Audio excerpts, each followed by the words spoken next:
The protagonist of this manhwa finds himself dragged into hell by a nasty demon lord.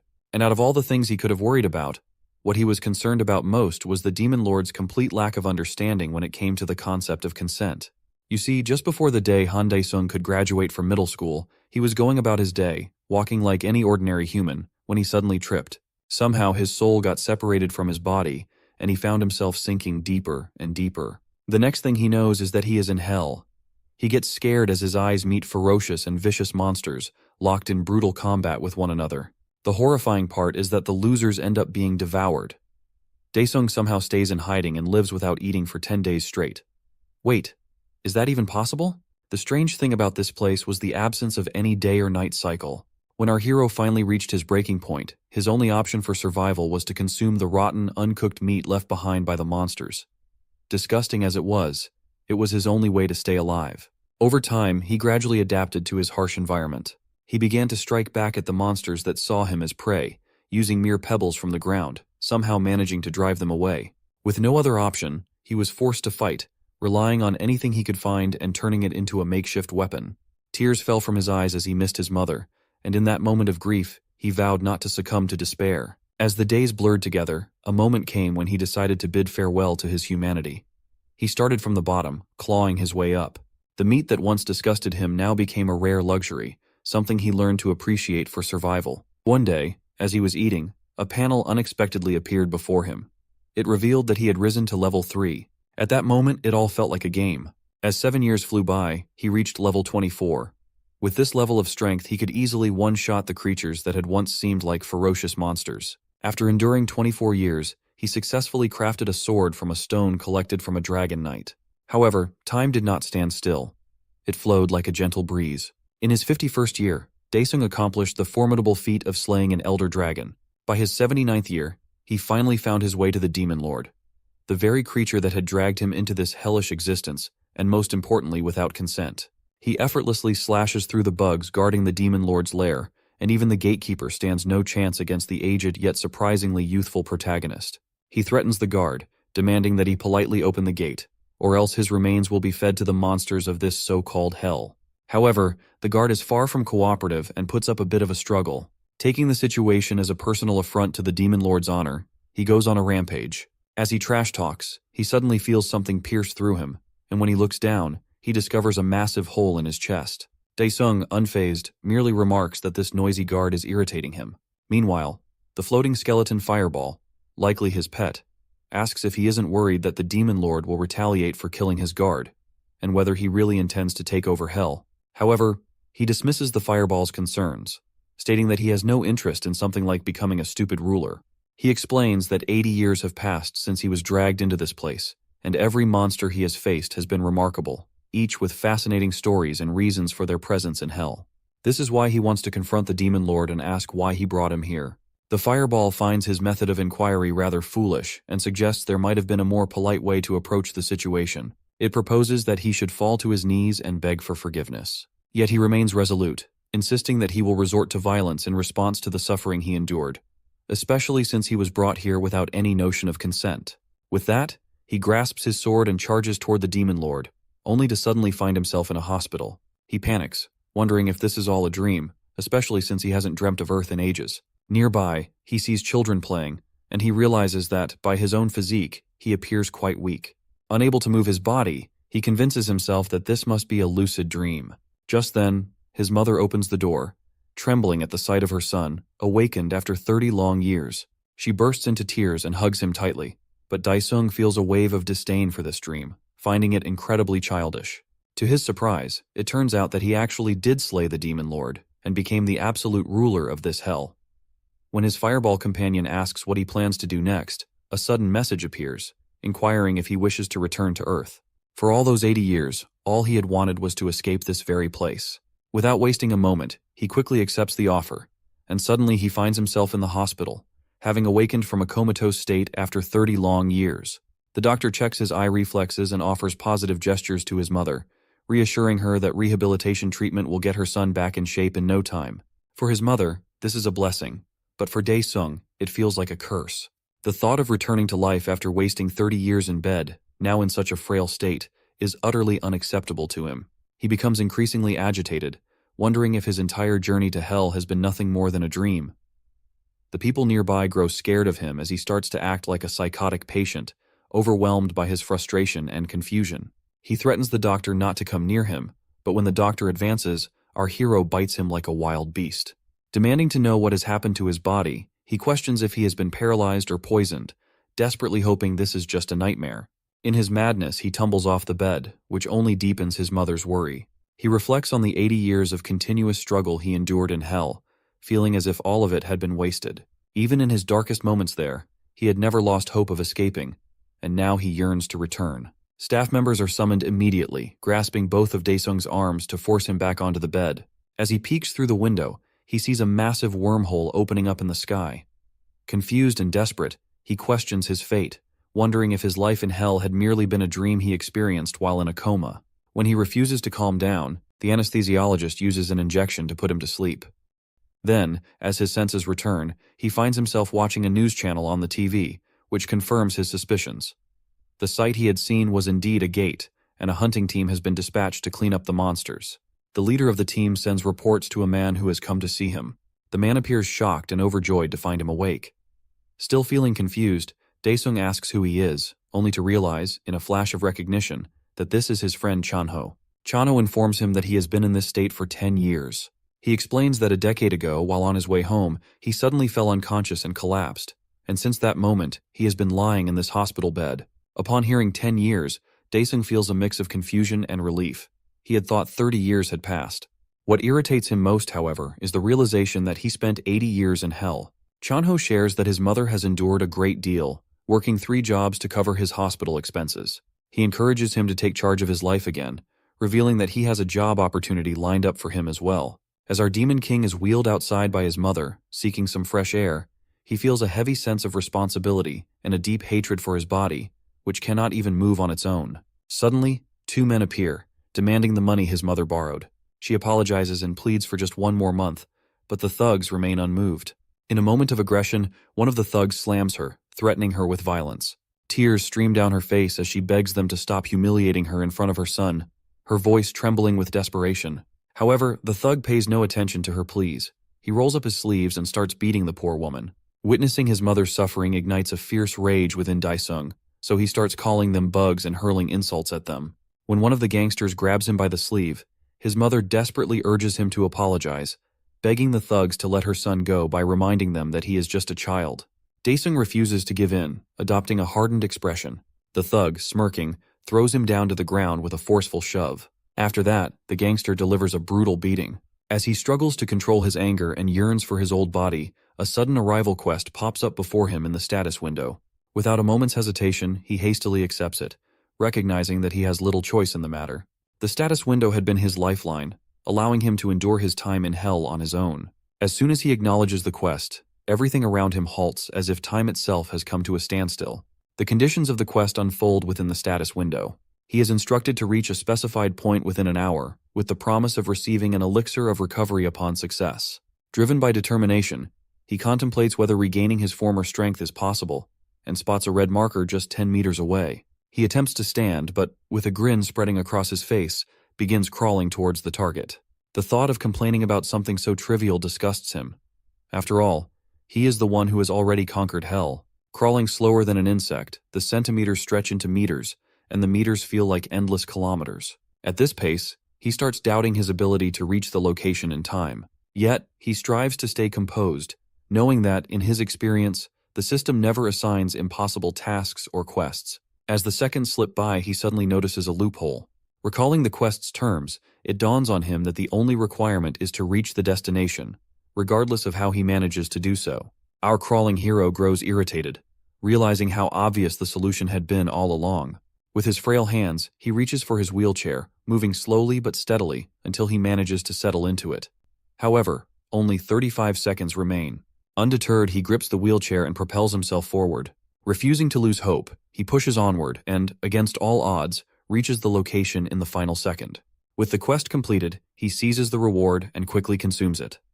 Almost instantly, a wave of relief washes over him. His pain fades, and though only a small fraction, he begins to regain a slight bit of his former physical strength. With the completion of the quest, the time stop effect dissolves. The thugs glance around in confusion, searching for Daesung, who has seemingly vanished into thin air. Before they can begin their search, however, the police arrive, apparently having witnessed the entire incident. With no other choice, the thugs flee the scene in a hurry. Later that night, while lying in a hospital bed, the Demon Lord repeatedly attempts to summon the status window, but all efforts prove futile. He has no idea how it opened earlier. Desperate, he tries different commands like quest and missions, but in the end, he abandons the attempt. His mind fixates on the need for new quests, hoping they will help him regain his strength before the thugs reappear. Suddenly, a strange noise breaks the silence, and he finds himself floating in a place known as the Pantheon. Initially, he dismisses it as a nonsensical dream, but it quickly becomes apparent that this is no illusion. He has been summoned here to fulfill some kind of task. Without hesitation, he requests another quest, and a punching bag, though more accurately, a punching monster, materializes before him. He does as instructed, and upon completing the task, he is rewarded with a memory chip. No sooner is the quest finished than another appears, this time requiring him to run 10 kilometers. The quests continue to roll in one after the other, and with each completed task, he earns yet another reward. For 10 days straight, he pushes through, completing quest after quest, yet only manages to accomplish 55% of the overall implementation.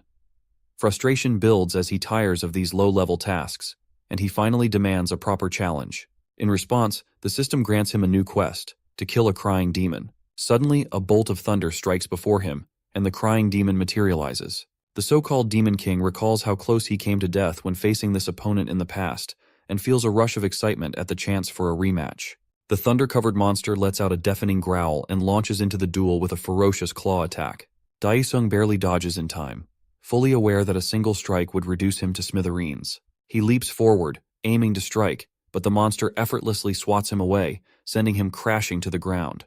Blood spills from his mouth as he struggles to stand, the humiliation of being tossed around by a crying demon gnawing at his pride.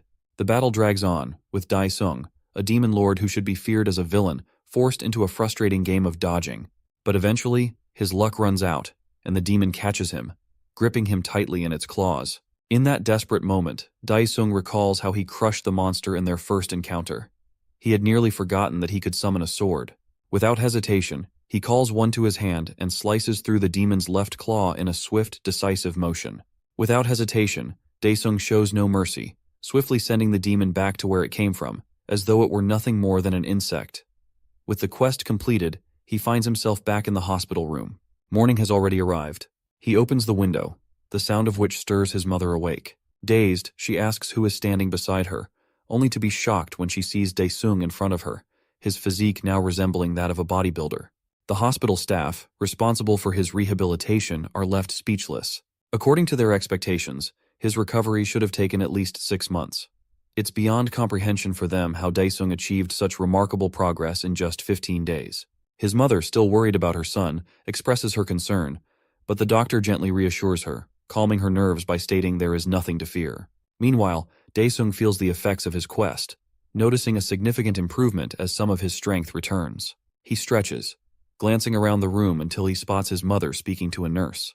Tears fill her eyes as she thanks the nurse, who in turn offers her comfort, acknowledging her struggle and empathizing with her situation. Seeing this, Daesung realizes just how difficult the past 10 years must have been for his mother. His heart tightens with emotion, and as he clenches his fists, he silently vows to protect her now that he has finally returned.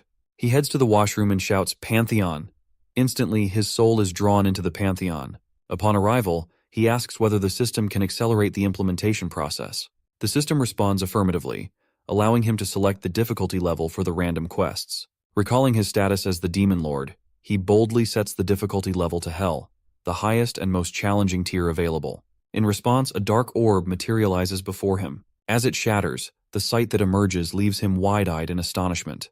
Before him stands none other than the absolute ruler of Hell, an exact mirror image of Daesung, but in his full strength. Daesung summons his sword, excitement coursing through him at the prospect of battle. Without wasting a moment, his replica lunges forward, launching a fierce overhead attack. The weakened Daesung barely manages to block the blow, feeling the strain. The replica maintains the offensive, striking from every angle, searching for a weakness in Daesung's defenses. Overwhelmed by the sheer power of his doppelganger, he realizes that the longer this fight drags on, the more it works against him. Suddenly, the replica finds an opening and thrusts his hand toward Daesung, sending him flying across the arena. Breathing heavily, Daesung mutters that the replica feels more like a genuine article at this point. Yet, with a smirk forming on his lips, he seems to have a trick up his sleeve, ready to turn the tide. He activates his skill, blood neutralization, rendering himself immune to his double's attacks. Even when slashed by the sword, he feels nothing and swiftly shifts the momentum of the battle, slamming the replica's face into the ground. However, this advantage is short-lived. To his astonishment, the replica is not so easily bested. It too possesses the same skill. The battle resumes with renewed intensity, and soon Daesung finds himself stabbed by the sword, the pain a stark reminder of the stakes. Meanwhile, a cleaning lady approaches the washroom, ready to open the door after receiving no response from inside. Just as she reaches for the handle, she is abruptly summoned to the third floor on an urgent basis. Back in the Pantheon, Daesung feels cornered. The weight of potential defeat presses down on him, and he realizes that if he loses now, all his hard work will have been in vain. Desperation fuels his thoughts as he searches for a way to turn the tide, even if it requires a stroke of luck. He quickly accesses his inventory and pulls out a nutritional tonic, one of the awards he received for completing quests. This potion has the remarkable ability to restore 20% of his stamina. Realizing that 5 bottles would fully replenish him to 100%, he feels a flicker of hope ignites within him. In the heat of battle, he decides to take the risk and chugs down 1 bottle, feeling the rejuvenating effects surge through his body. Interrupted by his fake double, our hero doesn't hesitate and fearlessly launches his fist, disregarding his low health. With his double sent flying by a single punch, our hero's confidence is quickly restored. Without wasting a moment, he pulls out 2 more tonics and chugs both bottles. His double, however, doesn't take kindly to this and nearly catches him with a vicious roundhouse kick. Skillfully evading the attack, he downs a 3rd tonic. They are given no chance to pause as they exchange blows at a speed too fast for the eye to follow. Meanwhile, our protagonist has managed to finish a 4th tonic. Yet, to his frustration, even after recovering significantly, he still can't seem to defeat his doppelganger, who wastes no time in trapping him in a chokehold. A nasty smile spreads across its face as its blade hurtles toward our demon king. As a last resort, our guy executes a 200 IQ plan to completely turn the tables. His double's shredded abs are pierced by the original's blade, leaving it baffled as its own weapon disappears into Daesung's inventory. With a cheeky smile, our protagonist laughs at his previously overconfident doppelganger. Watching it collapse to its knees, he savors the last-second victory his gamble secured. Upon completing the Hell difficulty quest, a blazing blue window proclaims that the user has achieved a 100% implementation rate and that his body is now restored to its peak. As a bonus, he even gains the ability to use the Hell system on Earth. Suddenly, his hospital clothes are torn apart. The sight of his battle-scarred body triggers a flood of memories, reminding our demon king of all the suffering that brought him to this point, giving him a sense of déjà vu. Nevertheless, when he orders the system to return him to Earth, a panel appears, asking if he wants to read unread messages. Upon selecting yes, the messages congratulate him on becoming a monarch. It's explained that after the monarch left, the heavenly beings took control of Hell, leaving the demons trapped. Realizing the implications, our protagonist scoffs at the very Hell that stole 80 years of his life, now asking for his help. With a cheeky grin, the monarch of Hell defiantly flips off his subjects, cursing at them in vengeful satisfaction. He orders the system to exit him from the Pantheon, leaving the hordes of monsters in Hell stunned as they realize their fate is sealed. Back in the hospital, my guy is casually performing insane one-handed vertical push-ups, while his mother and the doctor watch in silent awe. Using his Sherlock Holmes-level deduction skills, the doctor concludes that Daesung has seemingly awakened, but his mother still struggles to believe her son's unbelievable transformation. Despite the doctor's reassurance, she somberly expresses her desire to understand how this could have happened. Eventually, the doctor suggests she visit the Awakener Association, which her son overhears. The scene shifts to our protagonist and his mother in a taxi. As he reflects on her conversation with the doctor, he wonders what his mom might be hiding from him. Adding to his confusion, he gazes out the window, wondering what happened on Earth while he was comatose. When they finally return home, his mom mentions she'll be back soon and leaves. Entering the house, he is surprised to find a girl with cotton candy hair taking money out of a drawer. He racks his brain, trying to recall who this mysterious girl could be. Just then, his mother rushes in, breaking the awkward silence. She reveals the girl is Han Jisoo, his sister. The realization dawns on him that the girl he couldn't recognize this whole time is his own sibling. Noticing her bratty daughter taking money again, their mom is visibly annoyed as Jisoo ignores her and gets ready to leave. Meanwhile, our big brother is still reeling from the shock of not recognizing his only sibling. As she brushes past him, His sister bitterly reminds him of how the last 10 years have been hell for their mother and her. Daesung looks down somberly, regretful that he couldn't do anything to help. As she heads out, their mom asks her to at least say where she's going. Then, a loud voice catches everyone's attention. Once again, the debt collectors have returned. They threaten to break in if the door isn't opened on the count of 3. Everyone goes silent, but our boy is furious, ready to dish out some revenge. Growing tired of waiting outside, the man in the silver suit kicks their door. Mom pleads with her daughter to come back inside, but she remains fearless. The silver suit turns to the thug accompanying him, wondering if they should just break down the door. To their surprise, Jisoo steps out and complains that they're being too damn annoying. Momentarily speechless, the silver suit concludes she must be the daughter. Seizing the opportunity, he angrily rushes into the house, while his ugly, lecherous partner leers at Jisoo. Their mother, trembling, profusely apologizes as she takes cash out of her purse. But a moment later, the money is in the air as the silver suit, furious at the measly sum, viciously slaps her, knocking the frail woman to the ground. Witnessing his mother being mistreated, our hero, seething with rage, launches the silver suit flying with a single satisfying punch. The fat and ugly thug asks what's happening while the once arrogant man in the silver suit cries to his daddy about being bullied. The thug can only stare in shock as our demon lord thanks them both for conveniently coming straight to him. After a brief taunt, the thug is seized by the jaw as our guy prepares to deliver a much-deserved beatdown on behalf of his mother. He smacks the thug in the face, not 5, not 10, but 100 times before the brute collapses to the ground in pain. Beaten and bloodied, the thug spots a wooden chair. In a desperate move, he grabs it by the leg and tries to smash our boy. But like a total badass, my guy punches right through the chair, sending the thug flying into the wall and landing next to his partner. Panicking, the man in the silver suit pulls out a dagger and mocks our boy. Unfazed, our protagonist calmly grabs the guy by the wrist and twists it savagely, like Play-Doh in vengeance for striking his mother. The man cries out in agony, clutching his now useless floppy hand. The ugly fat thug warns him he won't get away unscathed.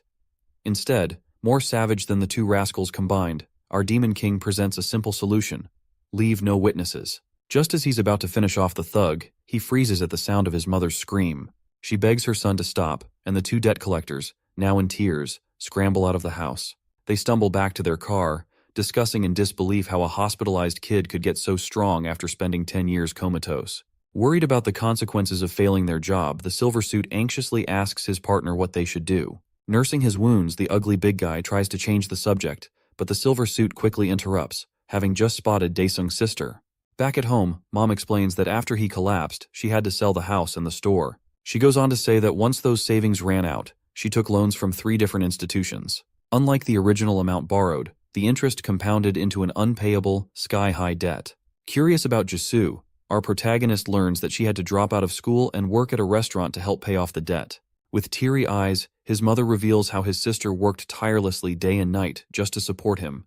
Gritting his teeth, he laments that she shouldn't have had to leave school. His mom then explains that, despite Jisoo's efforts, she wasn't earning enough and has been going somewhere unknown for the past few months. Heartbroken at his family's suffering, our guy wishes they had left him to die, but his mother gently reassures him. The somber silence that follows is interrupted by a phone call. Seeing that it's the debt collector, our boy tells her to hand it over. Frustrated, he mocks them, but his pupils widen in shock as he hears the bad news. The scene shifts to his sister, bound and duct-taped. The ugly thug shoves her head as he's on a call with our protagonist, threatening him to collect $100 million in 24 hours if he wants his sister to be okay. Furious, our boy grips the phone tightly. When Mom asks what's wrong, he simply tells her he'll be back after a while. His mother warns him against hurting or killing anyone, insisting his life will be over if he does. But the monarch knows that killing them won't solve anything, unlike in hell. To his surprise, just as he mentions the word hell, a fiery panel appears. Reassuring his mom that he won't commit any crimes, our protagonist accepts the offer to obtain a basic skill. Presented with 4 options, he contemplates which choice would be best, but ultimately concludes that none of them is noteworthy. Meanwhile, the gangsters continue moving Daesung's sobbing sister. As they ride up in an elevator, the ugly thug reminds her of her role as a hostage. Suddenly, sparks fly and the lights go out, bringing the elevator to a halt.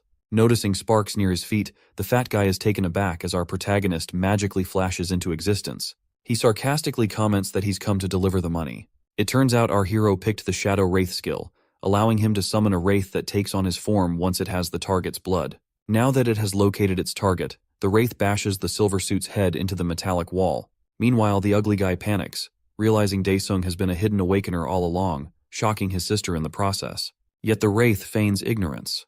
When the elevator doors finally open, the fat guy stumbles out, announcing to the gang members that an awakener has broken in.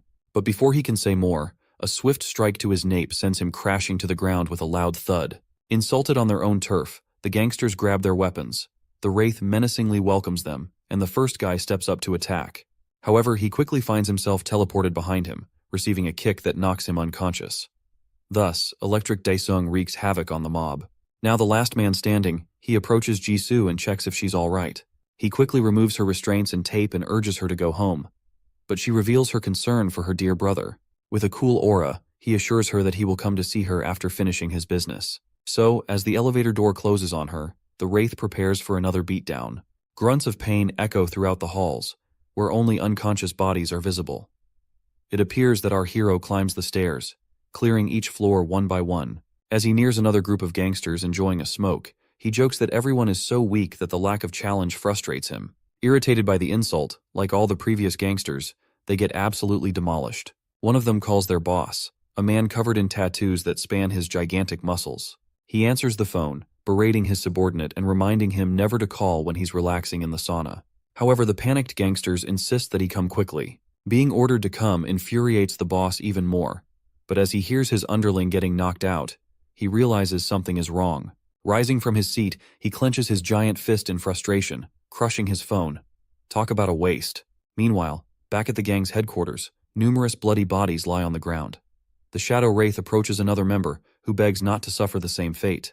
However, a wall suddenly explodes open. Caught off guard, Electric Daesung turns to see a giant man grasp his face, immediately smashing his head into the ground. The boss expresses his rage about Daesung's mess. Meanwhile, our hero reflects on how his mother and sister aren't even surprised by his powers, realizing that others like him also exist. His Shadow Wraith powers allow him to retreat safely. The boss is shocked to see the guy dusting himself off in front of him, causing all the chaos alone. The Shadow Wraith questions whether the boss is also an awakener. The boss proudly grins, promising to send our boy to hell. Hearing the all-too-familiar word, our hero narrows his eyes at the muscular monster, whose clothes burst from his physical enhancement. Not caring about his size, as always, our hero bashes the boss's face and taunts the giant weakling. Lying caved into a wall, the boss denies being defeated so easily and angrily gets up to launch a counterattack. But he is promptly humbled by a kick to his chiseled face. With a flurry of kicks, our guy gives the boss a beatdown, explaining what true hell is and how much misery it causes. Meanwhile, the giant man can only think of surviving and asks for a timeout. With his soul shattered, the muscular gangster offers money and everything he has in exchange for his worthless life. Hearing about the money piques my guy's interest. He questions the boss about the gang's safety. After pointing our protagonist toward the closet with the safe, the boss flees like a crying little girl, finally reaching his white car in the parking lot. Thinking he is safe, the boss rambles about how he will make sure to hunt our boy down. But his nemesis creeps up, whispering that he forgot to ask for the safe's password. Even as the boss goes crazy from fear, the Shadow Wraith torments him one last time, saying he can be reached anytime, anywhere. Later, money magically falls out of a portal in front of our protagonist, totaling over 500 million. Our hero grins like a greedy goblin at all the things and apartments he can buy with it. He walks into a mall and becomes captivated by a newly launched folding phone, which the shopkeeper mentions is priced at 2.99 million won. His curiosity piqued, and he checked out another model, one that resembles the Samsung Z Flip.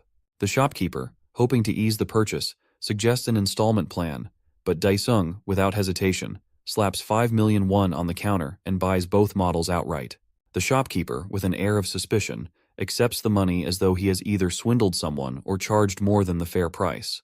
Our devil arrives home, casually dropping off his shopping. When his mother calls him to join her for a meal, he replies that he needs to head out.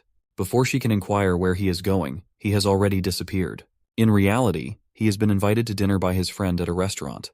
Chanho is visibly taken aback by Daesung's transformation, as his physique has significantly changed since their last encounter just a few days prior. The two begin their meal by sharing a drink. Chanho initiates a conversation, asking Daesung about his future plans, reminding him that they are no longer the carefree school kids they once were. Daesung, however, steers the discussion in a different direction, inquiring how many apartments could be bought with 500 million won. Chanho, momentarily surprised, questions if Daesung truly has that kind of money, but quickly shifts to discussing the current state of inflation. He explains that, unfortunately, such an amount would barely be sufficient for a lease on a modest apartment located on the outskirts of the city. This revelation unsettles the demon lord, and he anxiously asks how much it would take to buy a place in the city.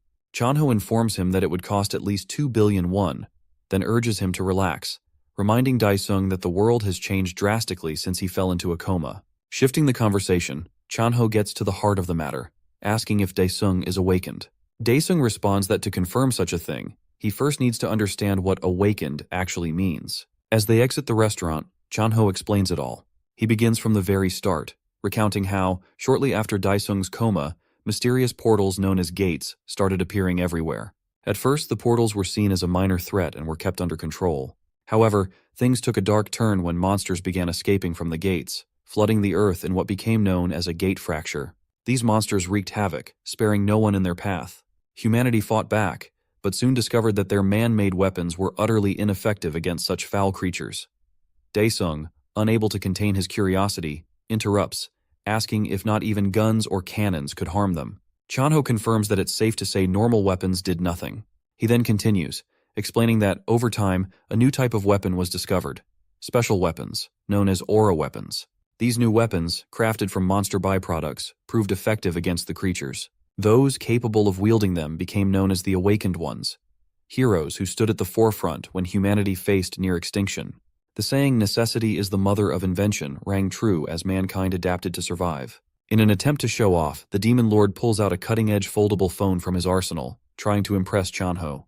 But his confidence shatters when he learns that such phones are now being given away for free, realizing he has been scammed. Overwhelmed by embarrassment, Daesung quietly keeps the matter to himself, choosing not to reveal to his friend just how much he actually paid for it.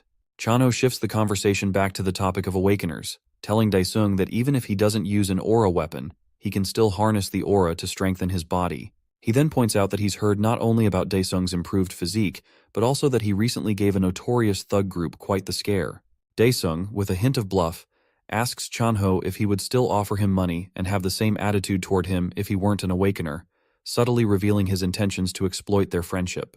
Chanho's temper flares, but before their argument can escalate, a gate fracture suddenly occurs above them, and monsters begin pouring out into their midst. As the monsters strike their wooden weapons against the ground, the earth trembles violently, resembling an earthquake.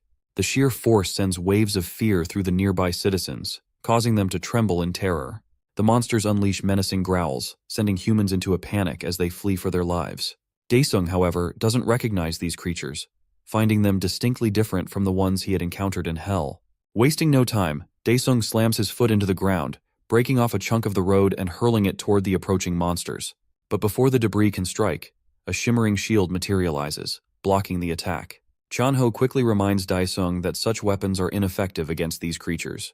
As one of the monsters closes in on them, Chanho shuts his eyes, convinced they're finished.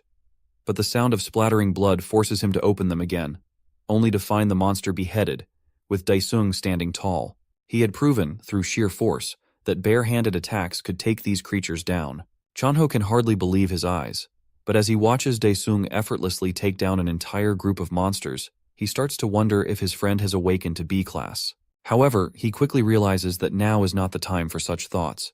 He shifts his focus to the safety of the citizens around them. As panic grips the crowd, he raises his voice, urging the terrified people to follow him, assuring them that he knows the way to safety through the sewer system.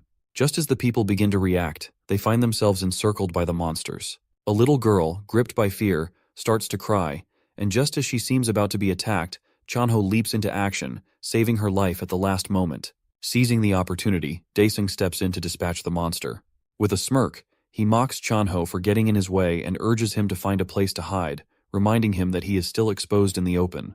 Taking charge, Chanho swiftly leads the effort to help the public evacuate to safety. Meanwhile, a young vlogger seizes the moment, starting a live stream of Daesung as he fights the monsters single-handedly. The public watches, captivated by the live stream, cheering for Daesung's bravery. Suddenly the vlogger yells out, telling Daesung to look behind him. However, it's too late. The demon lord gets slammed against a car by one of the monsters, the impact reverberating through the chaos. The vlogger, smirking and laughing, is only focused on his content and views, knowing that a hero getting slammed makes for compelling footage that will surely attract attention. Meanwhile, the crowd manages to escape into the sewers. Chanho reunites the little girl with her mother, who embraces her tightly, tearfully apologizing for the separation. A man turns to Chanho and asks if he plans to go back, leaving him torn. He grapples with the decision, aware that his friend is still out there, fighting against the monsters. The scene shifts back to Daesung, who finds himself cornered by the monsters. One of them wears a smirk, poised to strike, and the vlogger kid covers his eyes, believing the hero is finished. To both the vloggers and the monster's astonishment, Daesung dodges the attack with agility. He then addresses the monster, thanking it for inadvertently helping him restore a fraction of his mana. In return, he offers the creature a painless death, his voice calm and authoritative. The Demon Lord shows no mercy as he engages with the monsters, dispatching them with precision. Meanwhile, the viewers of the livestream flood the comments, complaining about the poor image quality and urging the vlogger to move in closer for a better view. Among the viewers, one named Slayer donated 5 million won, promising another 5 million if the vlogger could capture a clear shot of Daesung fighting the monsters. The excitement builds as the stakes rise, both for the vlogger and the heroic Demon Lord. Hearing about the 5 million won donation sends chills down the vlogger's spine. He feels excitement, but his cowardice keeps him from getting anywhere near the action. Meanwhile, Daesung continues beheading the monsters with powerful punches, quickly realizing that this relentless fighting consumes a significant amount of his mana. Another viewer comments, offering extra money for a clear picture and requesting the vlogger's email. Overwhelmed by the influx of sponsorship notifications, the vlogger experiences a mix of excitement and anxiety, torn between his desire for fame and the fear of what lies before him. The vlogger receives another donation of 20 million won from a viewer who demands detailed information about the hero battling the monsters, promising even more money in return. The scene shifts to several viewers of the livestream, who are engaged in a bidding war over Daesung. These individuals, clearly hotshot clan leaders, find him both amusing and impressively strong. Their interest in Daesung grows as they witness his prowess, contemplating how they might leverage his abilities for their own gains. On the other side, Daesung has dispatched so many monsters that the remaining ones now tremble in fear of him. However, one creature, presumably their leader, kills one of its minions, showing no signs of fear as it prepares to confront Daesung. Meanwhile, the vlogger's greed for money has grown to the point where he is now willing to take risks for this once-in-a-lifetime opportunity. Just as he gathers the courage to close in for a better shot, Chanho suddenly appears, scaring the life out of him as he demands to know why he hasn't evacuated yet. The unexpected encounter causes the vlogger's phone to drop, and his viewers erupt in the comments, calling him a loser and a chicken for his cowardice. Chanho drags the vlogger toward the safety of a nearby building, but the kid resists, consumed by thoughts of money and views. As he is forcefully pulled along, a monster approaches, slamming its foot down on his phone, crushing it. In shock, the vlogger loses consciousness. But before any further harm can come to them, Daesung intervenes, beheading the monster in a swift motion. As the remaining monsters are dispatched, Daesung turns to Chanho, inquiring why his friend returned despite the danger. Chanho expresses his concern, admitting that he grew worried sick about Daesung. In response, Daesung asks if his friend can wait for about 20 minutes, explaining that he needs to visit a specific place. Chanho reassures him not to worry, mentioning that the clans will be arriving soon. Seeing his friend's cluelessness, Daesung promises to fill him in later. He quickly enters the Pantheon, and Chanho watches in confusion as Daesung opens a gate. He is left wondering how Daesung can open a gate himself and what has happened to him since they last met. Entering the Pantheon, our Demon King scoffs, clearly irritated by the condition of his body after such a minor battle. A panel emerges, revealing that his mana reserves sit at a mere 10%. Unhappy with his pitiful mana levels, he searches for a way to rapidly restore them. He soon learns that to regain his strength, he must relive the experiences recorded in his journal, with rewards mirroring the trials he overcomes. A wave of déjà vu washes over him as memories of the journal that kept him sane during his time in hell resurface. Without a second thought, he agrees to the trial. In an instant, a journal materializes before him. Massive gusts of energy explode from the book, signaling the beginning of the challenge. Memories of his suffering rush back into our hero's mind. As the journal releases its contents, it bursts into flames, leaving behind a bitter aftertaste from the painful recollections. With a fierce resolve to finally increase his mana, the ruler of hell commands the recreation of page 16, detailing 5 agonizing years in hell. Meanwhile, back on Earth, Chanho escorts the vlogger kid, who awkwardly attempts to fish for details about their hero from his rescuer. In a clumsy move, the kid casually questions where the badass monster fighter has disappeared. Unfazed, Chanho casts a scornful glance at the spineless kid, wondering aloud why anyone would offer 20 million just for a photo of his friend's face. Unimpressed with the answer, the kid pretends ignorance, but their conversation is abruptly cut short by a deafening sound that rattles them both. Chanho calmly instructs the kid to follow him in silence toward the gathering evacuees. Feeling his phone vibrate, Chanho reads a message from his leader, informing him that due to it being the weekend, reinforcements will be delayed, urging him to escape as quickly as possible. Distressed by the news, Chanho can only hope his demon-hunting best friend returns soon, before it's too late. Meanwhile, in another dimension, our hero finds himself reliving his time in the forest of predators. Gentle winds brush past him, yet he grows uneasy with the eerie silence surrounding him. A panel appears, announcing his task: subjugate 10 white colossi, the divine beings of the forest. Clueless, the innocent demon king wonders where his foes could be, oblivious to the massive shadow looming overhead. The robot locks onto its target, its eyes glowing with a menacing crimson hue before unleashing a dazzling energy beam. Sensing the danger just in time, our hero narrowly evades the attack, barely avoiding being incinerated. Through the blinding fog, our demon king spots the white colossus Righteous, a machine with a face only a mother could love, if it even had one. As he sizes up this so-called divine creation, its hand suddenly hurtles toward him, cutting through the air like a drill. Unimpressed, he responds with a counterattack, his fist slamming into the automaton's tough metallic face. Absorbing the impact of our demon king's destructive blow, the colossal robot stumbles back. In a final desperate move, its fingers extend like sharp blades, encircling him. But he dodges the projectiles with ease and lands a powerful punch directly on its abdomen. The sheer force of the strike tears the divine machine apart from top to bottom, leaving nothing but scraps and smoke in his path. As he pauses, waiting for the next challenger, his eyes are drawn to a strange red core lying amidst the debris. Meanwhile, back on Earth, Chanho and the vlogger kid arrive at the rooftop, only to be met with the gory sight of slaughtered bodies scattered all around them. Mortified, Chanho notices a gravely injured man still clinging to life. He and the vlogger kid rush over to check on him. With trembling lips, the nearly dead man tries to warn Chanho about the threat behind him. Confused, Chanho turns and finds himself face to face with a giant goblin monster wielding a massive wooden club just a few feet away. Concerned about the injured guy, the vlogger kid suggests they move him, but Chanho dismisses the idea, stating the man's time is long gone. He warns the kid from making any wrong moves, so the cowardly boy turns to look at the threat he should be so wary of, instantly scaring the crap out of him.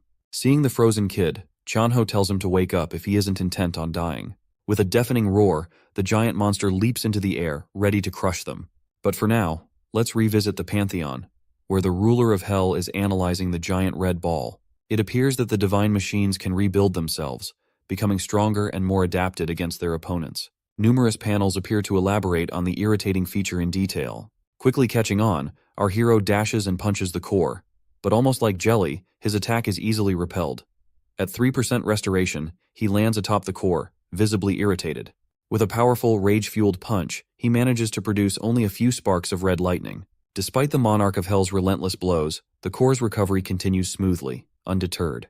However, as the restoration nears 70%, error alarms begin to blare. Just as our guy prepares to deliver a final decisive blow, a laser beam whizzes past, barely missing him. He turns, realizing that he's been surrounded by other robots the entire time. The Colossi, in a well-coordinated assault, fires from all directions. Dodging the barrage with ninja-like agility, he becomes aware of the dire situation he's in. To make matters worse, the core silently advances to 98% completion. Regardless, the ruler of hell refuses to give up. Pushing through the chaotic onslaught of lasers, he manages to reach the core and obliterate it at the very last second. Frustrated by the unfair matchup, our hero decides to dig through his memories for a solution. But before he can fully process his thoughts, a searing headache suddenly overwhelms him. By some stroke of luck and a touch of plot armor, the robots ignore his opening. Thus, with memories of his past experiences flooding back, he comes up with a plan to give these ugly machines the beating they deserve. Meanwhile, back on Earth, Chanho and the vlogger kid make a desperate run for it with the monstrous creature looming overhead. The two split up strategically, leaving the oversized brute confused about which one to pursue. Their plan is to loop back and re-enter the building, where the oversized, uglier cousin of the Hulk can't follow. Despite the monster's massive arm reaching in an attempt to grab them, they manage to slip through, giving them a brief moment to catch their breath. When the creature eventually gives up, Chanho seizes the opportunity to make a break for it while he still can. On the other hand, our hero is busy leaping and darting between the divine machines in the other dimension, barely avoiding their relentless laser beams. His objective is to cause as much commotion as possible, drawing the attention of every nearby automaton. Once he's seemingly accomplished his goal, he runs far away from the swarm of heavenly beings, landing in an empty area of the forest. He finally stops, allowing the enemies to lock on and charge their laser attacks. But suddenly, one of the colossal robots falls to its knees. Ignoring their ally, the others prepare for their attack.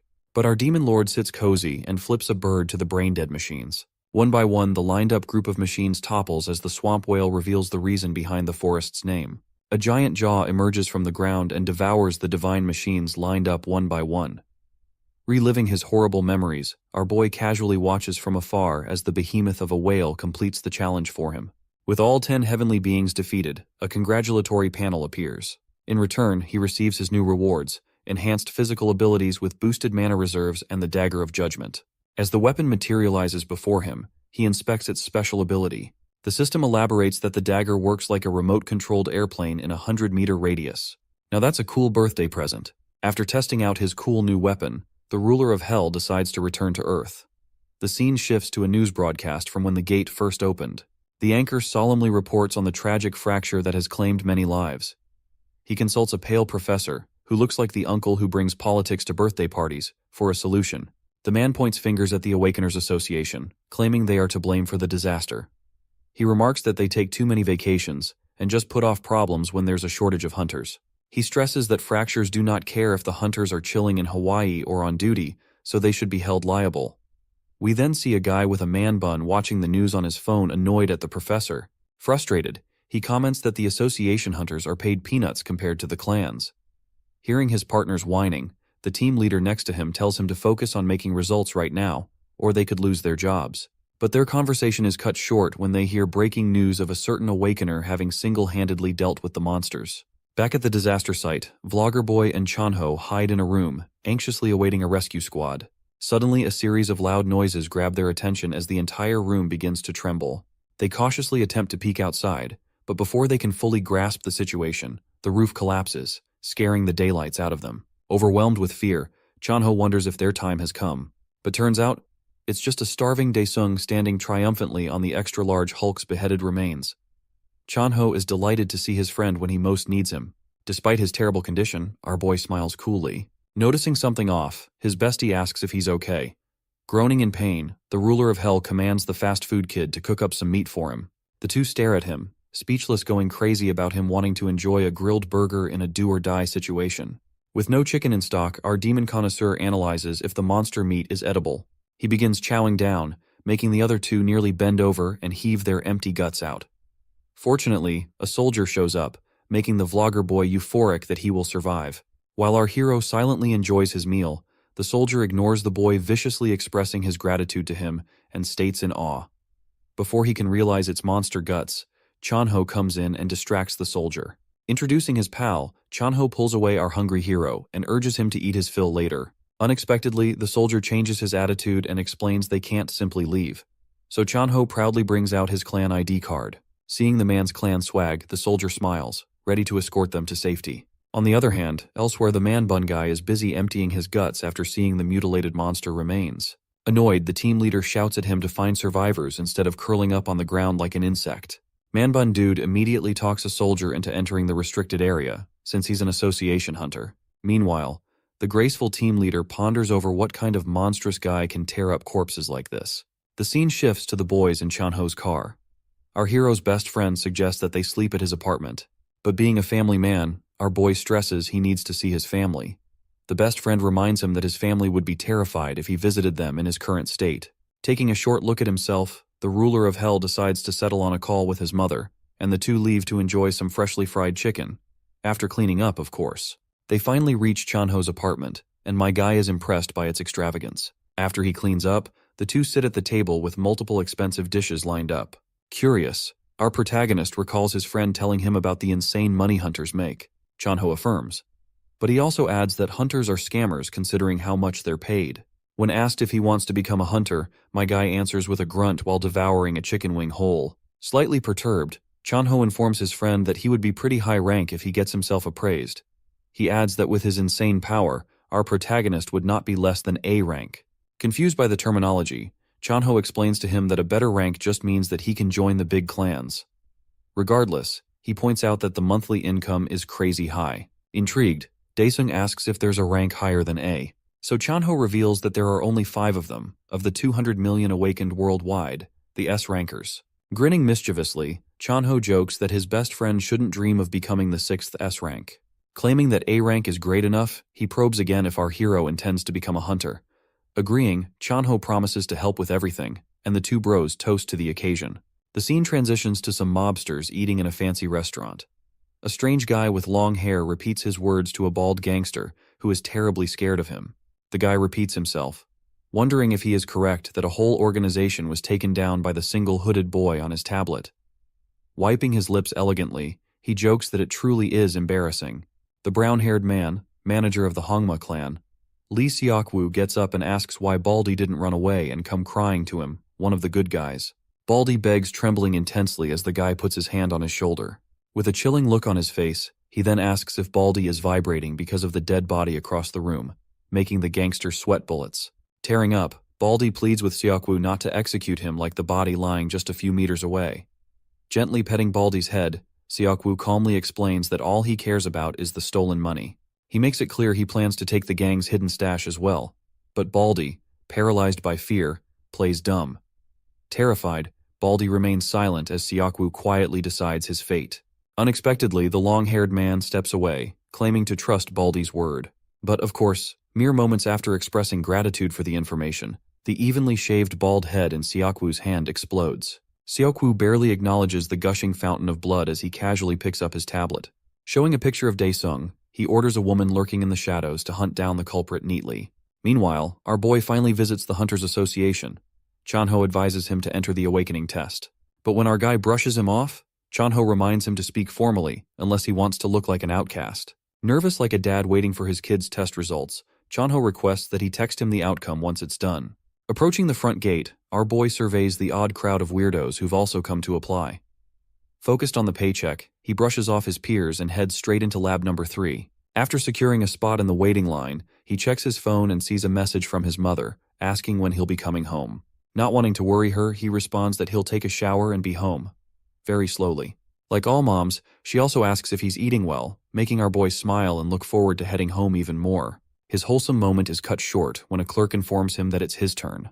With that, a delusional old man starts whining that he's awakened. Despite the employee's reassurances that the meter is functioning properly, the old man refuses to stop his loud complaints. He goes on to claim that losing his hair overnight is proof of his awakening, causing everyone, previously annoyed, to burst into laughter. The stubborn man declares he won't budge until his complaint is acknowledged.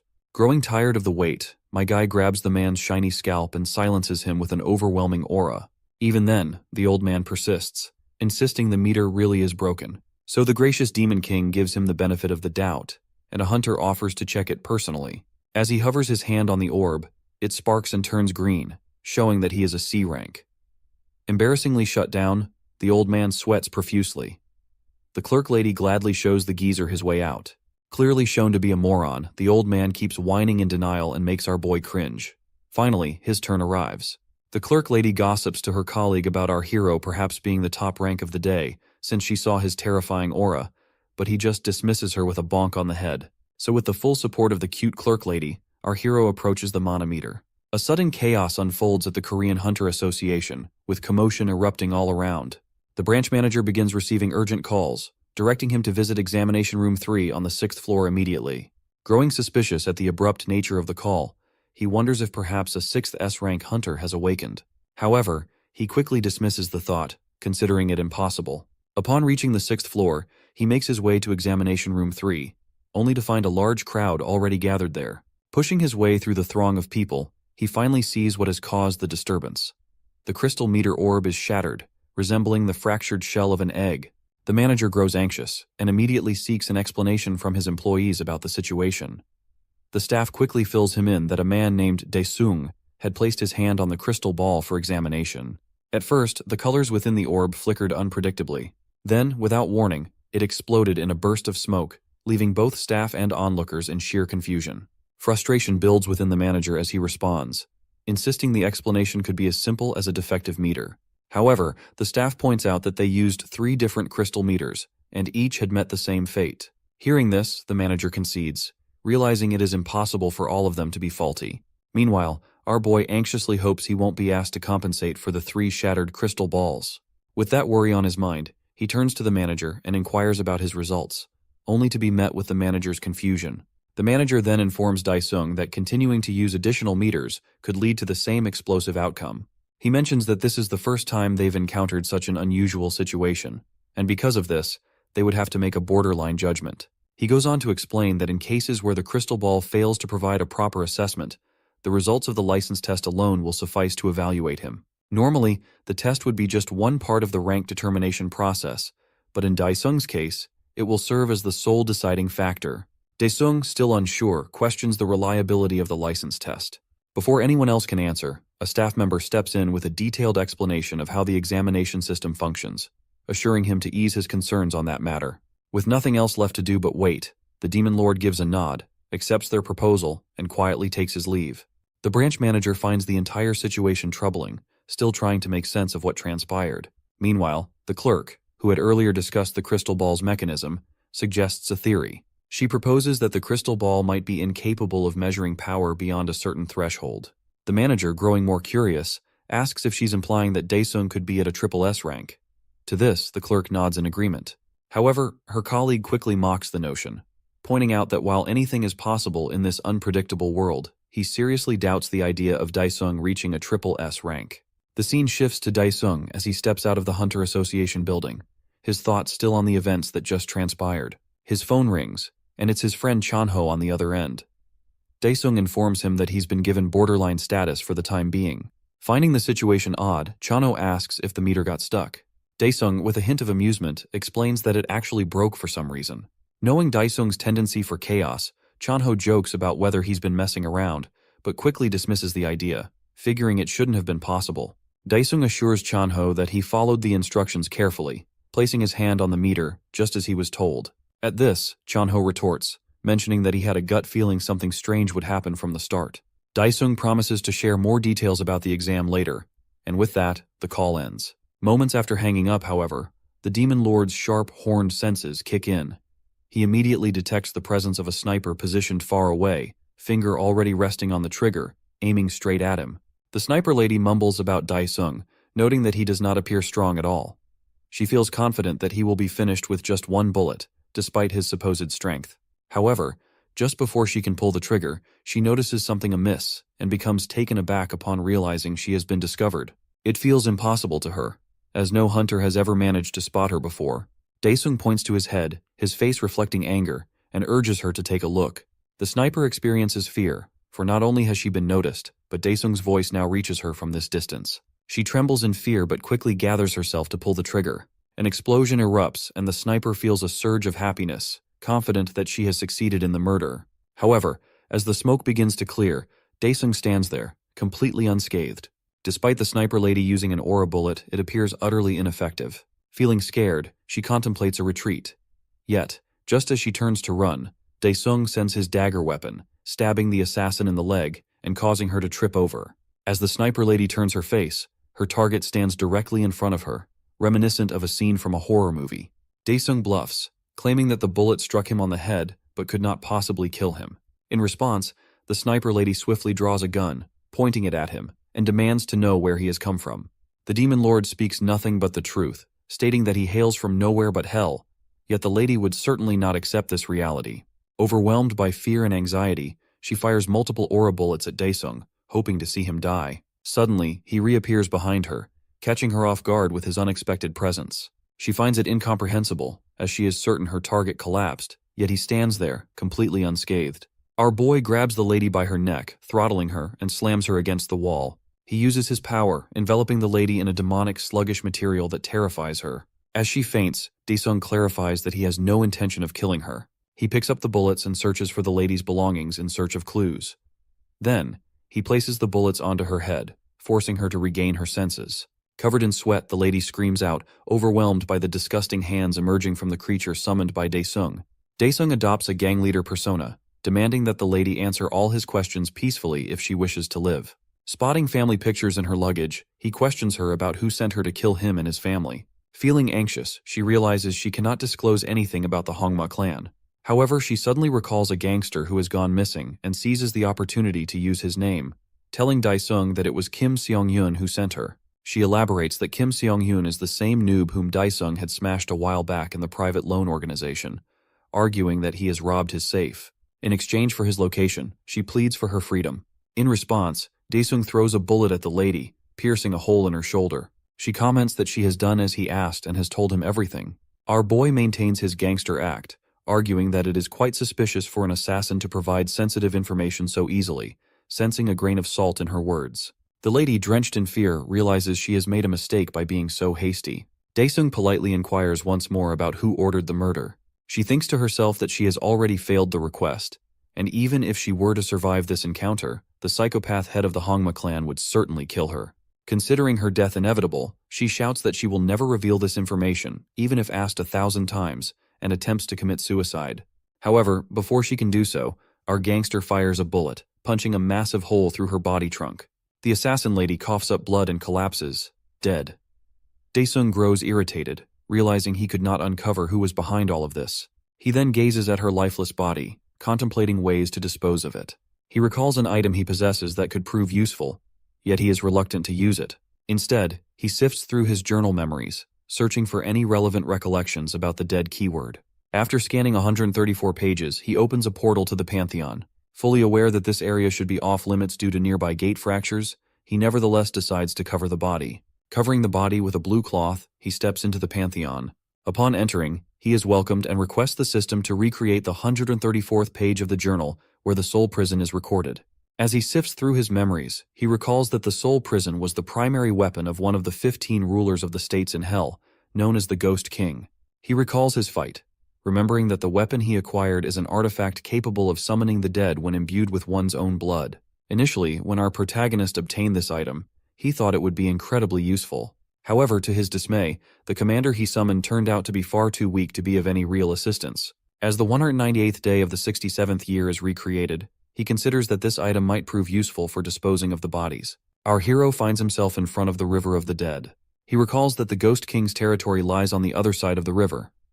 The last time he saw this river, there was a boat available to cross it, but this time, there was nothing at all. Thinking of swimming across the river, he realizes that it is impossible. Even a single dip in the water is enough to disintegrate a person's body. As he contemplates how to reach the opposite end, the first part of the quest begins as many small heavenly beings, resembling heavenly insects, swarm toward him. These bugs, known as righteous white pillars, begin firing toxic sludge balls in his direction. Daesung expertly dodges the attacks, wondering if defeating these monsters will earn him a boat as a reward. He draws his weapon and slices through one of the bugs. As the creature is killed, it explodes, releasing numerous poison bombs, each resembling a poison bullet. Deciding against dodging the attacks, he wards them all off with a simple barrier. However, he finds the process annoying and slow, dealing with the bugs one at a time, and he swiftly targets another one approaching him.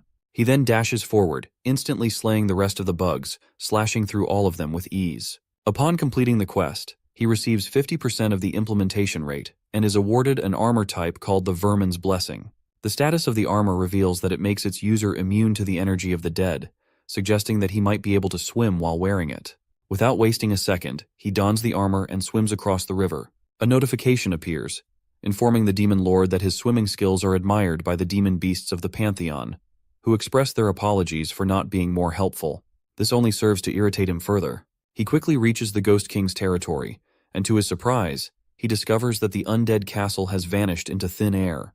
Another notification pops up, with the demon beasts apologizing for the disappearance of the castle, which only aggravates Daesung further. He contemplates whether completing some side quests might lead him back to the castle. Just then, a long architectural structure known as the Heavenly Obelisk appears before him, featuring a gate at its base. Just as he wonders when the next quest will begin, a system window opens before his eyes, requesting him to kill 1,000 heavenly creatures within 2 hours to complete the second quest. As this message appears, a monster materializes before the demon lord, and he instantly recognizes it as a commanding general. Assuming they are demons, he shouts at the monsters to kneel before their lord.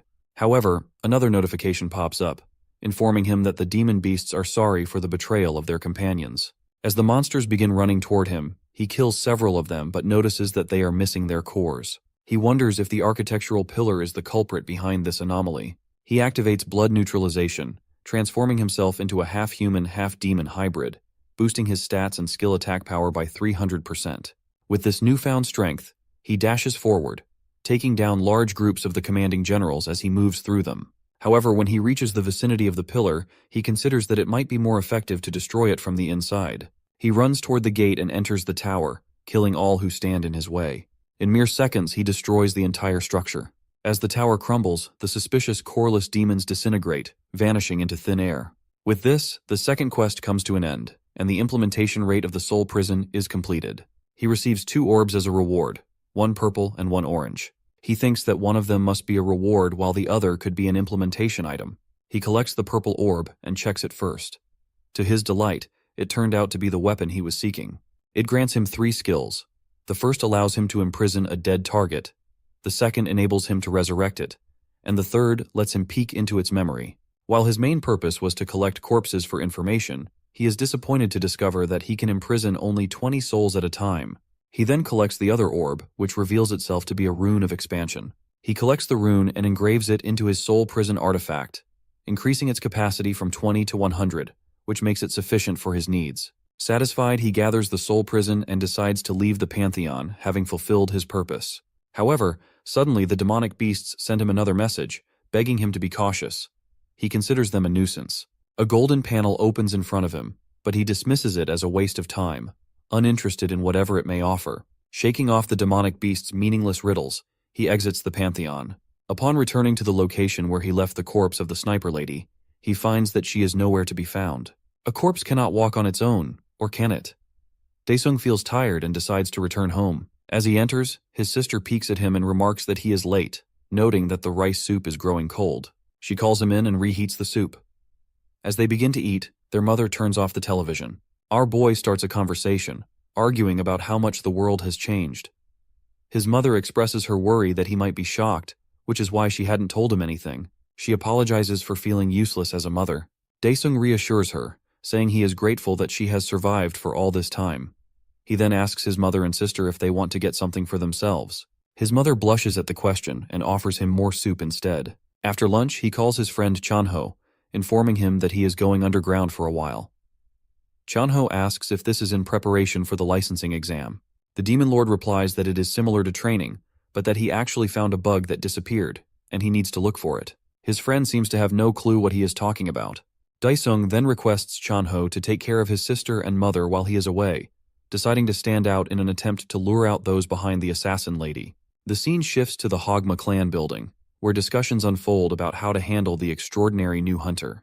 Upon hearing of the slaughter of the B-rank assassin lady, Seokwoo suggests forgetting about him. With a villainous smile, he proposes sabotaging the ranking test instead. In saying this, he turns to Jincheol, the rank A punk in a water tank, and inquires if he is ready. Claiming he was born ready, a scientist prepares to infuse him with a mysterious serum. Smiling sadistically, Seokwoo warns the A-ranker of the mind-breaking pain he will experience. Confidently, the guy responds that he has been prepared ever since he joined. Receiving the green light from Seokwoo, the mad scientist initiates the process. Bubbles start bursting in the water, causing Jincheol's veins to bulge through the diving suit.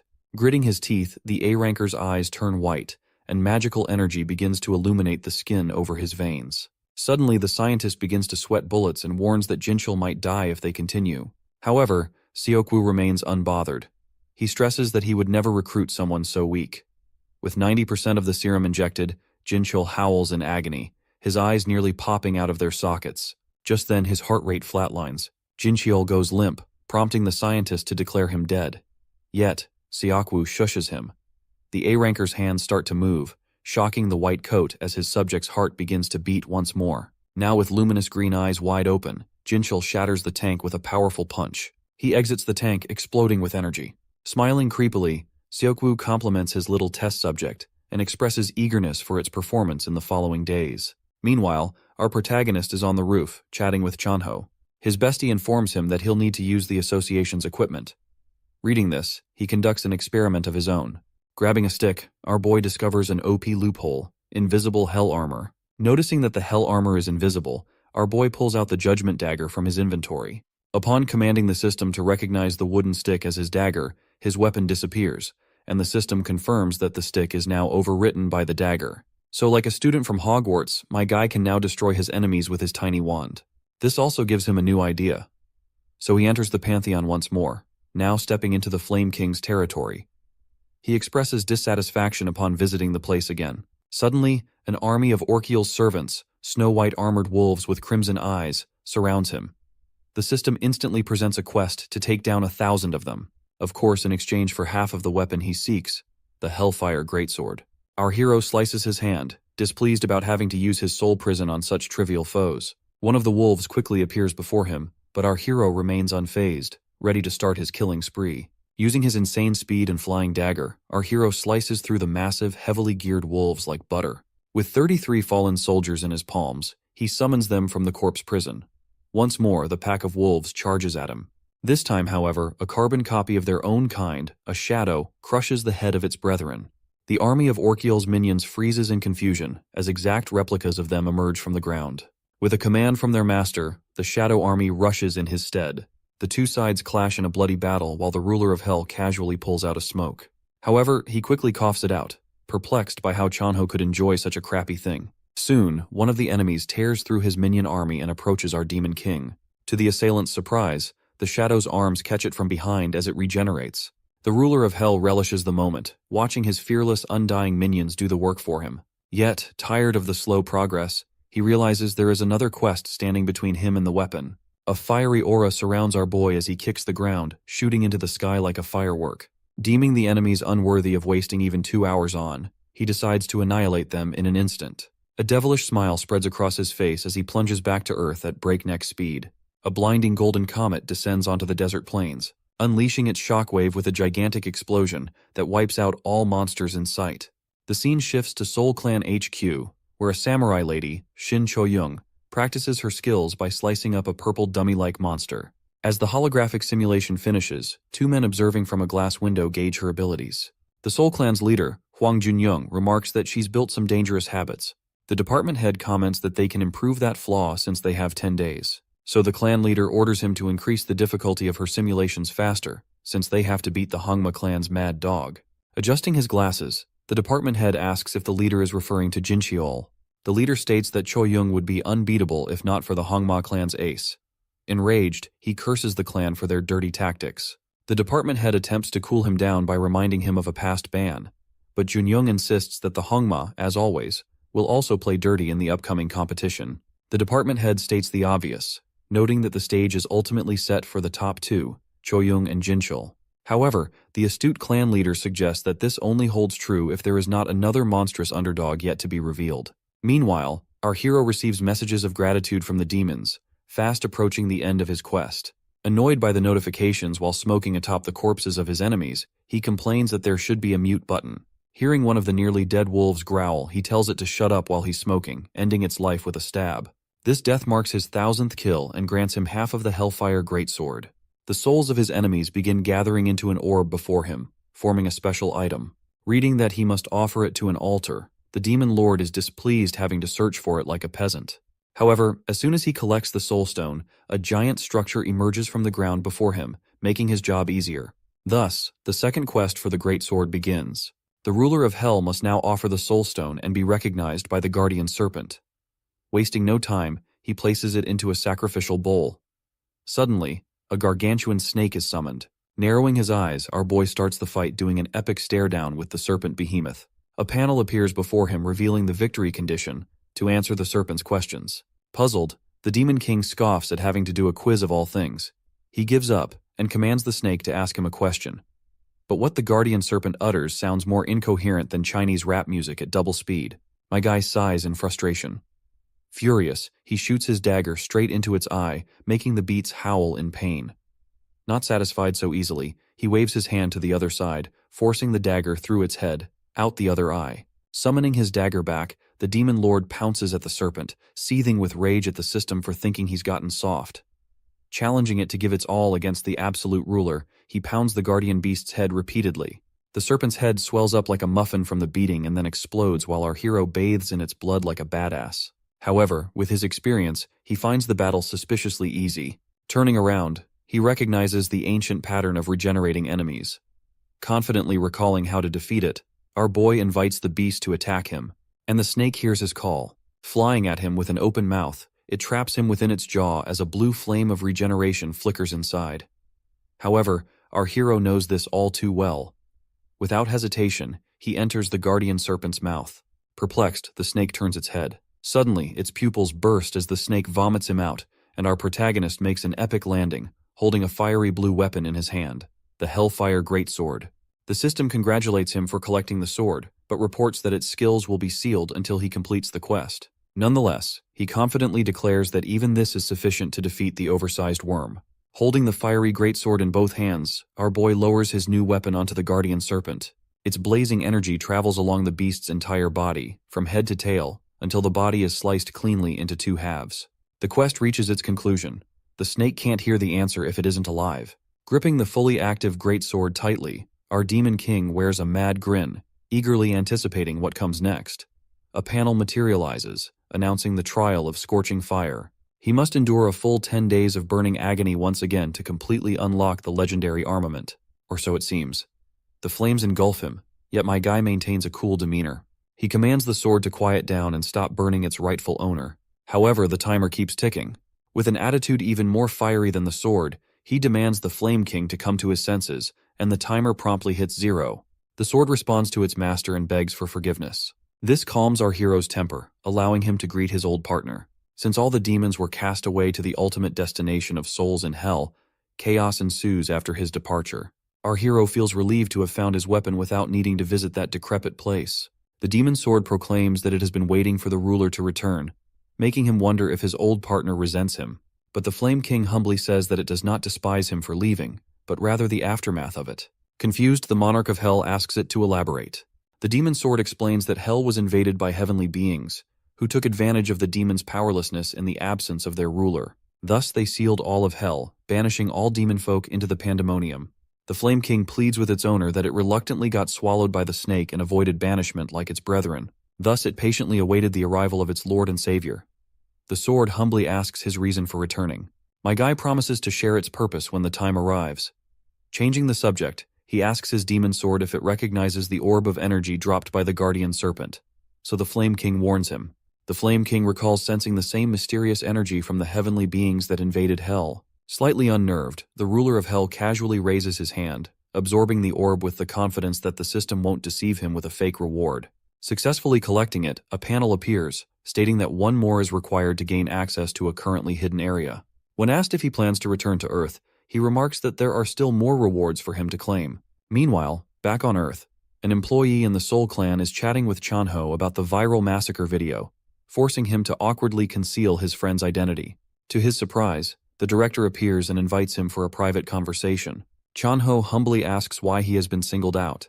The handsome director simply responds that he wants to enjoy a smoke together. Now on the rooftop, sharing a cigarette, the director questions whether Chanho was truly at the center of the massacre. Chanho quickly realizes that the director is assessing whether he can recruit the infamous awakened individual. Not wanting to expose his friend, Chanho claims that there's nothing significant to report. The director, looking philosophical, expresses his determination to recruit our boy, no matter the cost. Chanho awkwardly smiles, feigning ignorance, and steers the conversation toward the guild's ace, Cho-young. At this, the director suddenly falls silent. When Chanho gently prompts him again, the man reveals that she has been pushing herself worryingly hard. 7 days before Daesung's licensing test, Cho-young is seen training in her most challenging simulation yet at the Soul Clan HQ.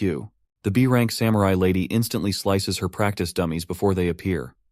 But surrounded by more than she can handle, she gets overwhelmed. This allows another dummy to bite her shoulder off, so the leader immediately terminates the simulation. Startled, Cho-young begs him to wait and give her a chance. But as the enemies vanish, she turns to face the clan leader, who calls her over to discuss her performance. Frustrated, Cho-young exclaims that she would have done better if given the chance. With a calm demeanor, Jun-young points out that she's putting herself under too much pressure. Cho-young, in response, complains that he has always encouraged her to push for what she wants, even if it means enduring hardship. Maintaining his cool, the clan leader clarifies that this advice applies strictly to physical training. Cho-young, with a hint of sarcasm, remarks that she understands her body's limits better than he does, and insists she hasn't overdone it.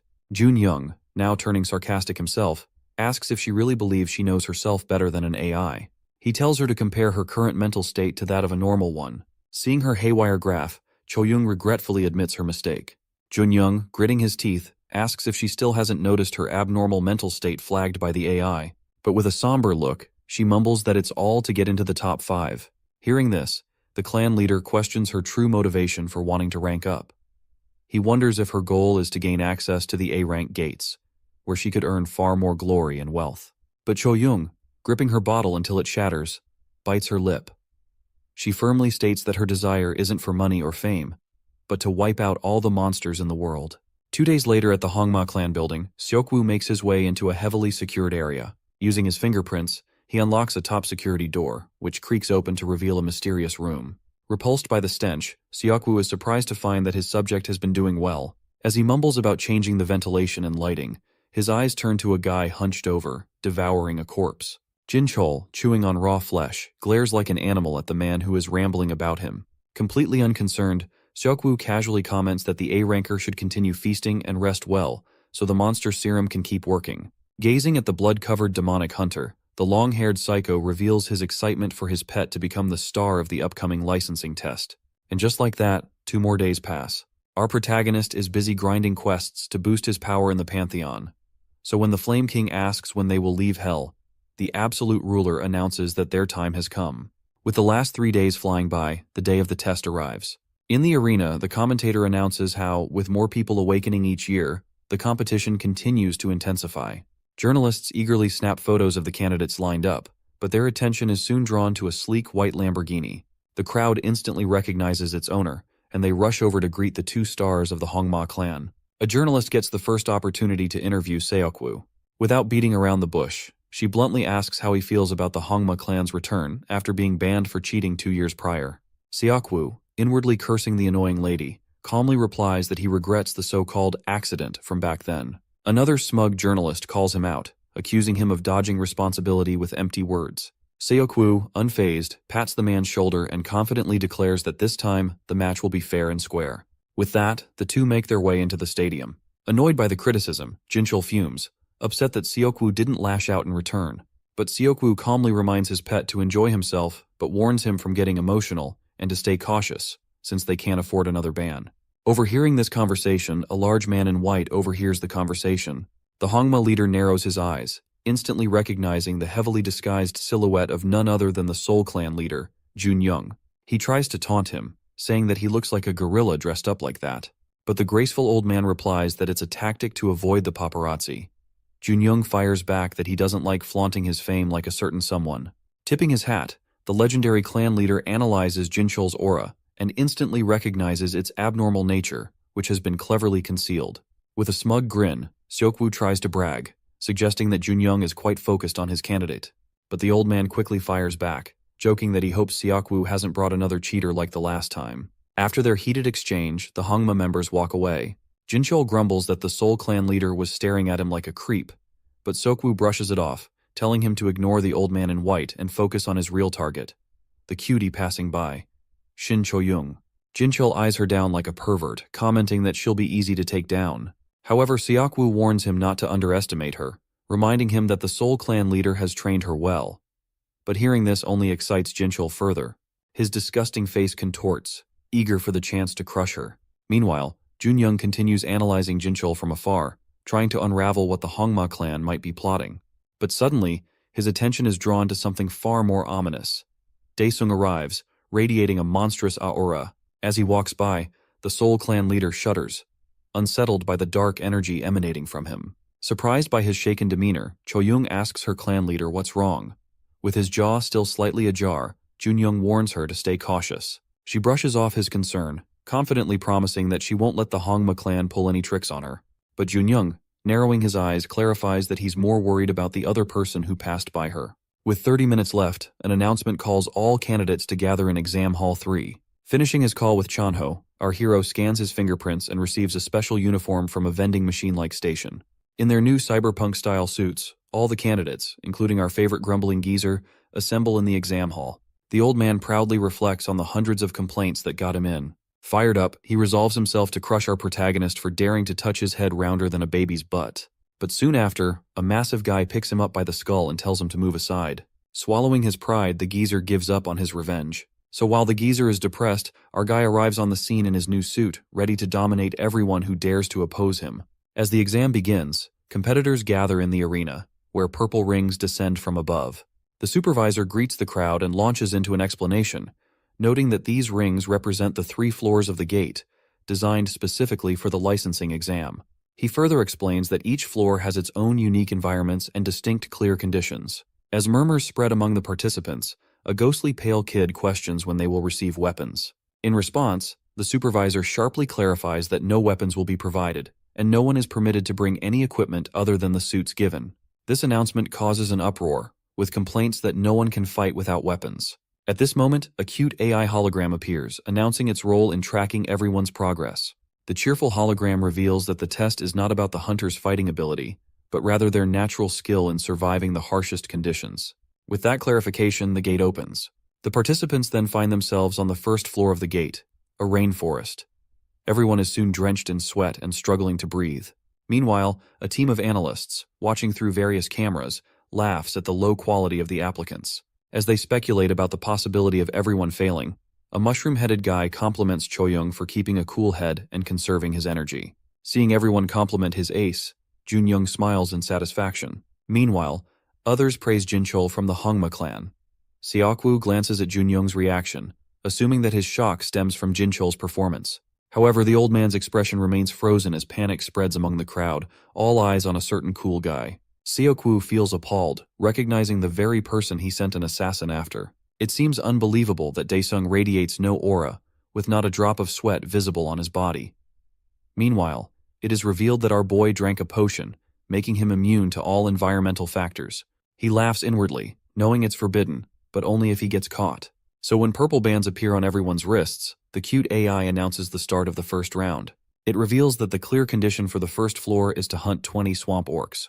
With a confident grin, our hero kicks off as soon as the round starts, prompting everyone to scramble to avoid being left behind. In a true test to filter out the dimwits, a thirsty hunter falls victim to an obvious water fountain trap. A sticky worm emerges from the ground, swallowing him whole and eliminating him. However, he is saved by the suit's safety measures. Meanwhile, our hero sprints through the forest in search of his target. At the same time, the rescue team extracting the eliminated candidate suddenly receives a signal with the order to track down candidate 104, Han Daesung. Now let's return to our protagonist, who finally finds a swamp orc. Taunting the oversized pig while holding a boulder, he effortlessly tosses it into the air like a ball. With a punch, he shatters the boulder into thousands of pellets that annihilate the monster. Witnessing this, the rescue guy realizes why he was sent to spy on one of the candidates. Meanwhile, our Demon King understands that hunting the orcs one by one is the most efficient approach. To speed things up, he reluctantly taps into his mana and summons a shadow wraith. As time passes, he arrives at a cave teeming with swamp orcs. The cave begins to shake, causing the pack of monsters to become cautious about what is about to happen. Suddenly, the ceiling bursts open, and our boy makes an epic landing. Forced to dig deep into the earth like a peasant, he is visibly annoyed. The monsters celebrate thinking their prey has come to them, but he casually counts them with his magic wand-like stick.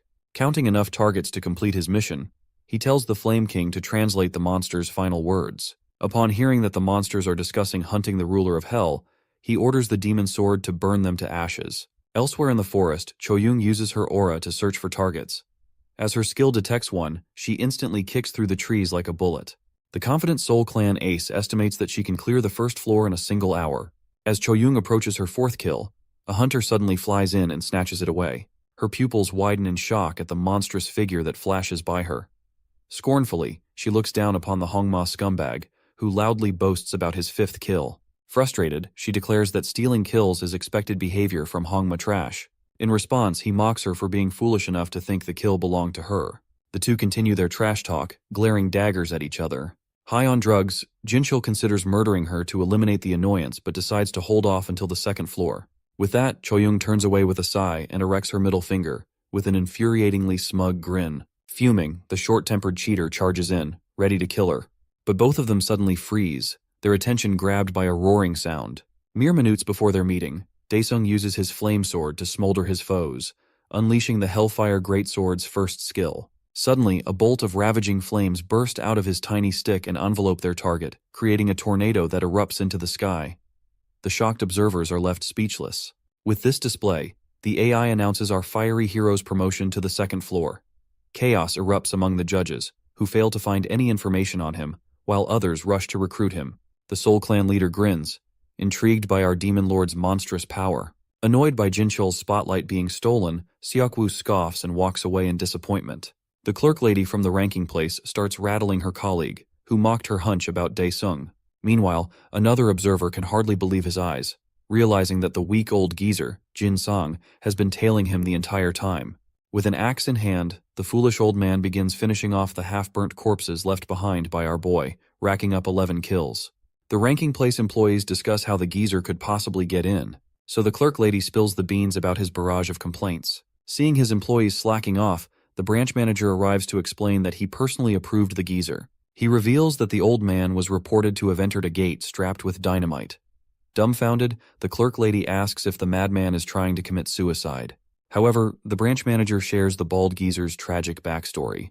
It seems he lost his family to a gate fracture and now lives solely for revenge. Questioned about his unnecessary favoritism towards a candidate, the manager takes pride in nominating Daesung and jokes that the 3-month pay cut to cover the damages was worth it. As they mention his name, the screen focused on our hero begins to blur. While somewhere else in the stadium, Seokwoo throws a hidden message to a hitman-looking guy and informs him that the control room feed is down. The man is confused, recalling that they were supposed to eliminate our protagonist from the 2nd or 3rd floor. Seokwoo clarifies that the plan has changed now that Daesung left Jinchul in the dust. With his creepy smile, the Hongma leader jokes that eliminating him sounds too harsh. In the end, he tells the guard to read his orders, which are to inject a mutant serum into the monsters at the 2nd floor's gate. As a result, the scout following our protagonist carries it out. So as our hero approaches the gate to the 2nd floor, Seokwoo awaits his failure with a sadistic smile. As the mutant ampules are injected into the golem monster at the 2nd floor's gate, the creature evolves into a mutant swamp-floating golem, now able to produce fog to mislead anyone approaching it. The man hired by Seokwoo finds himself amused at the sight of the mutant creation, admiring the monstrous result he helped bring to life, and hoping for a generous monetary reward. However, the item he holds suddenly explodes, revealing it had been tainted with a paralysis agent, likely placed there by Seokwoo himself to eliminate all evidence. Paralyzed and unable to move, the man watches helplessly as the swamp golem approaches him, showing no intention of letting him escape. Meanwhile, the demon lord grows increasingly concerned, realizing that he has been walking in circles for a while. The map installed in his equipment appears to be malfunctioning, leaving him disoriented.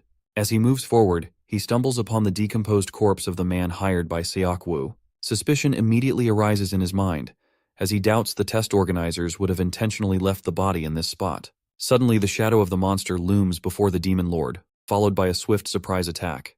He deflects it just in time, using his flame sword cleverly disguised as an ordinary stick. However, before he can fully react, the golem hurls a massive boulder in his direction, which detonates on impact, releasing a surge of smoke and fiery heat. To survive the intense heat, our hero activates his absorb flame skill, shielding himself from the scorching blast. He contemplates using the same fury skill that once defeated the orcs, but, unfortunately, it remains on cooldown. Worse still, the golem seems unwilling to wait for its recharge. The floating swamp golem unleashes a rapid sequence of attacks, which the demon lord deflects with growing frustration. Finding the barrage irritating, Daesung resolves to end the battle decisively by driving his blade through the creature's core. Rushing toward the golem, Daesung strikes its core with a powerful punch, but his efforts barely scratch the surface of its solid rock body. In retaliation, the golem sends him flying through the air with overwhelming force. The scene then shifts to Jinchul, the cheater. He has just defeated his final ogre, successfully fulfilling the conditions to ascend to the 2nd floor. In reward, he receives a small, special box containing a compass for navigation, an ampule, and a cryptic note. Essentially tools for his continued cheating. After reading the note and realizing Daesung is still on the 1st floor, he burns it without hesitation. The scene returns to our hero, who has just been slammed into a tree. He quickly regains his footing, and with a smirk on his face, summons his sludge-like shadow ghost, commanding it to consume the golem. Drawing his sword, he carves a path for the sinister creature, promising it a reward double what it gives him. The flames shrink the shadow ghost to a mere fraction of its original size, but as the golem approaches, it suddenly swells back to its full form. With rapid growth, it extends multiple shadowy hands, grabbing hold of all the golem's burning stones. Meanwhile, Daesung's screen flickers back to life, though all the exam faculty can see is a dense fog. One of the employees remarks that the 1st floor was supposed to resemble a tropical rainforest, suggesting that something has clearly gone awry. Suddenly, the golem appears on the screen, causing the spectators to question why such a monster has been placed in the test. The branch manager's attendant notes that the creature is a mutant in every sense and asks for orders on how to proceed. However, the branch manager remains unresponsive, completely absorbed by the scene unfolding on the screen. At that moment, another employee arrives and informs him that the test examiners have surrounded Daesung. They ask whether they should forcibly intervene and stop the test. Apologizing, the manager acknowledges that the situation can no longer be helped. But just then, the clerk lady points out something on the screen. It seems the golem has already been defeated. Its burning fragments are seen flying through the air, followed by a powerful explosion. At this moment, the manager finally grasps the true strength of their demon king. What he had earlier dismissed as a mere measurement error now becomes glaringly obvious. Daesung's power is beyond their ability to grade, rendering their attempts futile. The branch manager reflects on Daesung, now perceiving him as a monster beyond imagination, possessing unparalleled strength. Meanwhile, the clerk lady who had previously been impressed by Daesung appears to be rooting for him quietly. However, her colleague cautions that despite his power, Daesung might be unaware of the bigger picture, as Jinchul seems poised to beat him to the second floor. An employee asks the branch manager whether he wants to withdraw the personnel deployed around Daesung. The manager declines, instead instructing the employee to have them submit a report once they've uncovered what exactly has transpired. The scene shifts to cheater number 14, Jinchul, who is filled with rage as he darts around, searching for the gate that should be close by. He notices the fog beginning to thin, indicating that the golem has been destroyed, but he remains confident that he will be the first to reach the second floor. Meanwhile, the demon lord pours his blood over the remnants of the mutant golem, preparing to use his soul prison on it. With a commanding voice, he utters the word, summon, leaving the mouths of all the spectators agape in shock. As the spectators watch in disbelief, the monster is brought back to life. The Demon King commands the creature to stop posturing and show its true form, noting that it has already delayed him long enough. The golem bows down, and Daesung steps onto it, instructing it to run toward the gate. Upon arriving at the gate, Jinchul feels a surge of excitement, convinced he is the first to reach it. However, his thrill quickly turns to bewilderment when he hears an unusual noise echoing around him. The scene then transitions to Seokwoo, who enters the screen room followed by his men, commenting that he had expected the test to be over by now. As he glances at the screen and sees his pawn looking bewildered, anger washes over him, fueled by frustration at his shortcomings. The scene shifts back to Daesung, who is calmly riding the floating golem, using the Flames King's breath to clear a path. He skillfully creates the shortest route, which undoubtedly leads straight toward the gate. He throws a punch at the golem's head, urging it to run faster, mimicking the actions of a rider on a donkey or horse. He keeps using his flames to clear the path ahead, driving the golem forward. At the same time, employees and onlookers conclude that number 104 likely employed some kind of summoning technique. In this world, such a technique is entirely new and unheard of. One staff member suggests that it might be a type of aura-based technique. The colleague standing next to the clerk remarks that this test is bound to go viral on YouTube, commending Daesung for resembling a hero straight out of a fantasy movie. Seokwoo, in frustration, slams his fist on the desk in the control room. An employee approaches, calmly suggesting that he should leave the room if he intends to keep causing a disturbance. Seokwoo regains control of his anger and pretends, with a polite tone, that he momentarily lost his composure due to the incredible performance of number 104. Standing beside him, the Soul Clan leader, Jun Young, remarks with a hint of bluffing that Seokwoo could never have foreseen this, and confidently predicts that Choyoung will soon arrive at the gate entrance. Jinchul, equally annoyed by Daesung, is swiftly approached from behind by Choyoung. Spotting her, he dashes toward the gate, determined not to be left behind, turning the moment into an impromptu race. Meanwhile, our hero has already arrived on the second floor with his golem puppet. Noticing that this level is engulfed in a blizzard, the complete opposite of the first, he mocks the test administrators for their lack of creativity.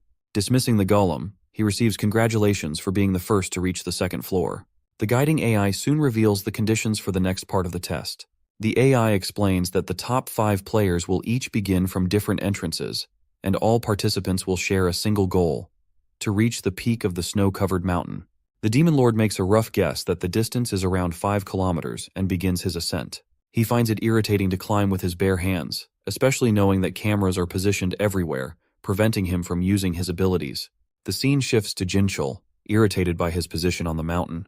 The test has clearly taken a toll on his nerves, and he's consumed with frustration, fearing he might lose control and his temper unless he eliminates number 104, who reached the gate before him, despite all the dirty tricks he had planned. Suddenly, Jinchul hears movement a short distance behind him. Furious, he shouts, demanding to know who it is.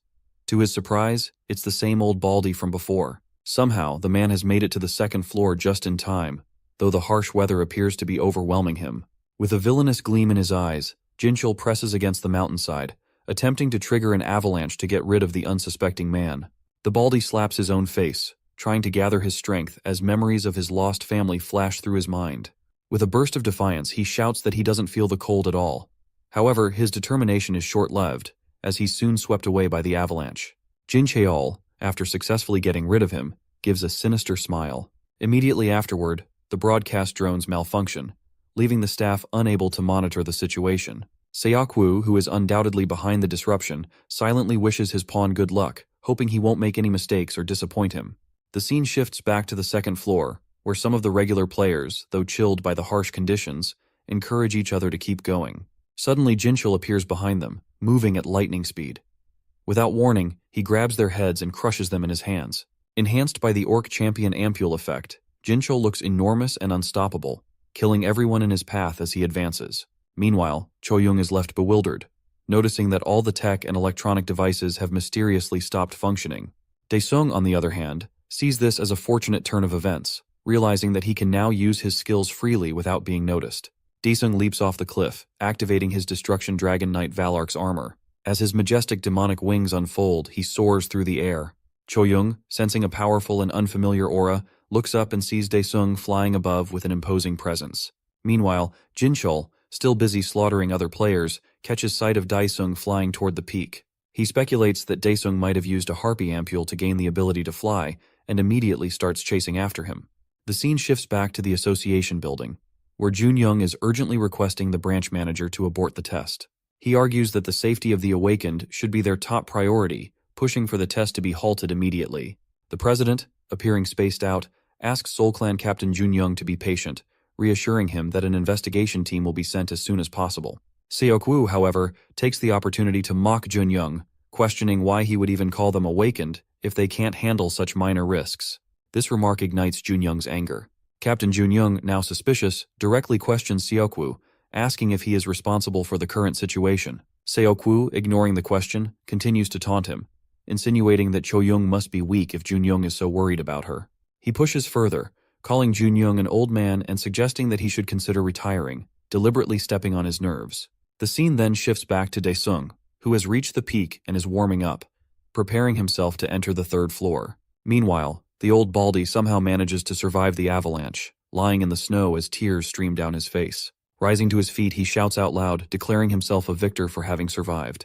It's only fair that he revels in his success, as the first step is always the most challenging. As Choyoung enters the third floor, she learns about the conditions for clearing this level. To progress, participants must acquire 1,000 points, which can be earned by defeating the monsters that inhabit this new environment. As it is very dark, Choyoung remains cautious, taking a moment for her vision to adjust to the shadows. Suddenly, a loud noise comes from behind her. Turning around, she sees her rival, the cheater Jinchul, standing there, bulked up as if he's on steroids. Jinchul remarks that she is fortunate to have arrived before him, but Choyoung dismisses his comments, telling him not to be so noisy. Her primary concern is not Jinchul but Daesung, who has outpaced everyone on both the first and second floors. Even her captain has acknowledged his formidable strength. Choyoung receives an alert indicating an aura reactor error, but before she can react, Jinchul cowardly attacks her from behind, leaving her injured. Jinchul, the cheater, smugly claims that he had originally intended to deal with Daesung first, but has now altered his plans to target her instead. Meanwhile, our demon lord is focused on grinding points to clear the stage. He activates his fire cannon special skill, annihilating the targets in front of him with ease. He comments to the Fire King that it has grown rusty if it takes this long to defeat such minor opponents. Glancing at his points, he notices they are stuck at 530 and wonders what is happening. He resolves to eliminate all the remaining targets before figuring out the issue. The scene shifts to the branch manager, who is increasingly worried because the network has still not returned. As the atmosphere fills with anxiety, the biggest cheater of all, Seokwoo, remains relaxed. He has fused the ampule he gave to his pawn with a hedgehog, allowing him to monitor her pulse. Seokwoo glances at the anxious Junyoung and informs him that his trainee would likely be half-blind or in pretty bad shape if she were to make it back alive. The scene shifts to Choyoung, who is badly wounded. She asks Jinchul, the cheater, about his objective. In a disturbingly inhumane manner, cheater number 14 licks the girl's blood and taunts her, asking if she isn't going to use her shield aura. Choyoung decides to fight back, launching a kick at Jinchul.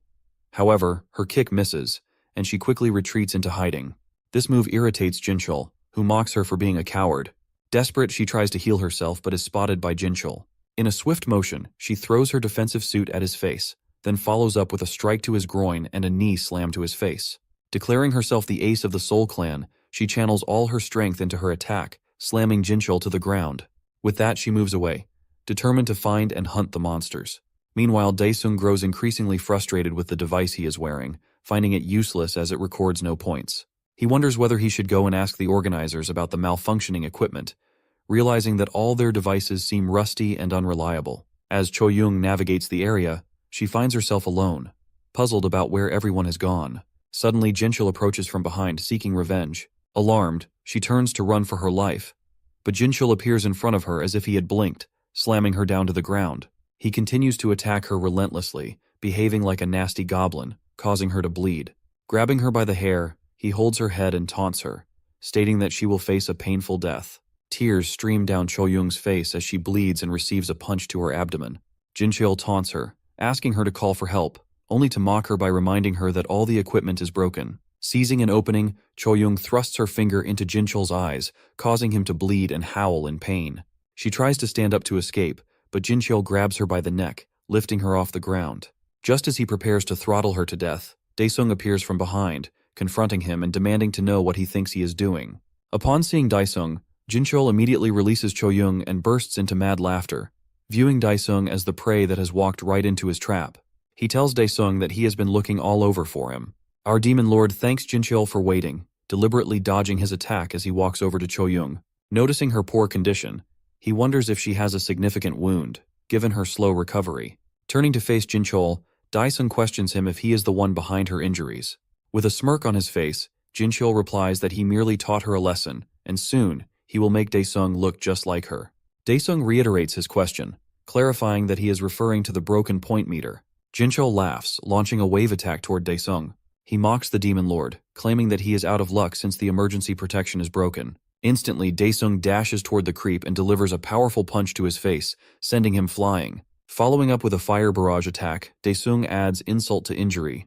Despite this, the cheater still refuses to recognize his situation, believing he can easily take down Daesung. However, his confidence wavers when he suddenly notices a group of tame spirits standing behind Daesung, filling him with fear. The scene shifts to the Korean Hunters Association building, where the clerk lady approaches the branch manager, informing him that the network has been restored on the second floor. However, she mentions that it will still take another 30 minutes for the network on the third floor to be restored. The branch manager instructs her to deploy the security crew from the second floor to the door of the third floor. The atmosphere grows tense between the leaders of the two major guilds. Suddenly, a staff member approaches the branch manager, delivering alarming news. According to the security team, there is one confirmed death and numerous casualties reported from the second floor. This revelation tenses the branch manager, who never anticipated such an outcome, making him realize he should have called off the test. Meanwhile, Chanho is reviewing the news update and learns about the video transmission failure at a test site that hasn't been restored for over an hour. Realizing it's the same place his friend has gone to, he quickly grabs his coat and prepares to visit the location. The scene shifts back to Jinchul, cheater number 14, who is now running for his life after realizing that his prey has turned into a predator. Suddenly, one of his legs gets slashed off, causing him to fall to the ground in a supine position. Jinchul quickly uses a regeneration ampule to regrow his leg, now left with just one more. Daesung mocks him, comparing him to the bugs in hell that also regenerate in such a grotesque manner. As Jinchul's leg regenerates, the network on the third floor gets restored, allowing everyone to see the live recording of Daesung confronting Jinchul on screen. Seokwoo grows worried as he watches his puppet on his knees, begging for his life and declaring that he has already used up all his ampules and cannot regenerate anymore. Completely unaware of what a regeneration ampule is, Daesung retorts that he will try splitting it in two to see if he can multiply like bacteria do. As the creep gets pulverized, he begs even more desperately for mercy. Noticing a spark of light, our Demon Lord realizes it is a camera and that the connection has been restored.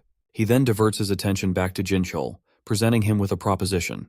Daesung offers the creep a chance to be set free alive if he can correctly answer 3 of his questions. Desperate to save his life, Jinchul eagerly asks Daesung if he is telling the truth. Daesung, using his sword disguised as a stick, makes Jinchul bow before him and delivers a chilling death stare, declaring that if he finds him lying, he will split him in 2 halves. With that, our Demon Lord begins the questionnaire. The first question he poses is whether Jinchul is the one responsible for everything that has happened at the test site. This question thickens the tense atmosphere, creating an air of anxiety that permeates the surroundings, especially affecting Seokwoo, the cheater captain. Annoyed by the sudden silence of the loudmouth, our demon lord warns Jinchul to respond quickly if he does not want to be bisected. In response, the proud guy begins bawling and admits to orchestrating everything like a crybaby. Daesung finds the emotional confession intriguing. Not wasting a moment, our hero asks his second question. Pressured to reveal the mastermind's identity, Jinchul immediately throws his clan leader under the bus. The mention of the Hongma clan behind everything surprises our hero. But this fuels rumors in the control room. Suspecting from the start, everyone in the control room turns to look at the long-haired creep. Hearing the accusations, Seokwoo boils with rage at his pet's betrayal. Out of options, he lashes out at the management. However, the branch manager remains unfazed and orders him to prepare an explanation for the police. Realizing he is lost, the man agrees to attend his hearing at the Hunter's Bureau. With that, he silently lowers his head to avoid attracting more attention. Moments later, outside the stadium, Seokwoo leaves along with his guards. One of them wonders why the clan leader lowers his head like a peasant. Seokwoo calmly explains that it is the smartest choice to avoid the Seoul clan leader's fury. Rightly so, since Junyoung in the control room was boiling with anger. The manager expresses gratitude to the graceful leader for his patience, but Junyoung answers that he doesn't give a crap about the association. While the branch manager orders his team to implement maximum security measures, our protagonist poses his third question to the pathetic A-ranker kneeling before him. He asks if Jinchul possesses any points. Reluctantly, the crybaby answers honestly, still shook by the idea of being sliced in half. With that, the AI announces Daesung's victory and the conclusion of the three-phase exam. However, our Demon King is not satisfied with the sudden win. As Jinchul the bootlicker looks up thinking he is safe, his smile warps with the two halves of his body. Living up to his title, the ruler of hell declares it a punishment for failing to answer in time. But before he leaves, his gaze shifts to Cho-young, still curled up on the floor, surrounded by a healing aura the whole time. Moments later, the security team arrives and begins evacuating the injured, including Cho-young. Observing the chaos from his office, the association's president shuts his laptop while reading the anti-Hongma comments. His secretary informs him that all 10 clans are gathering to meet up. The old man wonders if Daesung is the first monster in a while, after Korea's famous #1, Lee Chang-shik. When the secretary confirms our hero's instant promotion, the grandpa of the hunters orders her to recruit him at all costs. So as the results are revealed, rumors spread about the Hongma clan's downfall, but they are interrupted by the cute AI's announcement. It explains that due to the unusual circumstances, the ranking criteria will be by the order of passing the first level. Consequently, our boy receives an A rank for securing first place. Having seen the results, Chanho immediately calls Daesung and asks where he is. So his pal answers that he's chilling in the S-rank hunter's restroom, leaving him speechless. Chilling in a massage chair, our boy's relaxation is interrupted by his best friend, who looks deeply confused. My guy casually mentions that the president's secretary told him to chill in the S-rank room. Amazing Chanho that Daesung was personally invited by the big boss. As the man of the hour sips his boba, he reveals that he might even be promoted to S-rank. Astonished, Chanho wonders about the insane amount of cash he could make. He updates his pal that there is a commotion outside because of this news. In the meantime, while journalists and recruiters gather, one of the participants steps out of an elevator. Everyone's eyes gravitate toward him, and they rush over to snatch the first interview. Enjoying the spotlight, the famous geezer celebrates his big win in the licensing exam. The reporters shout for his attention and ask him to share his name.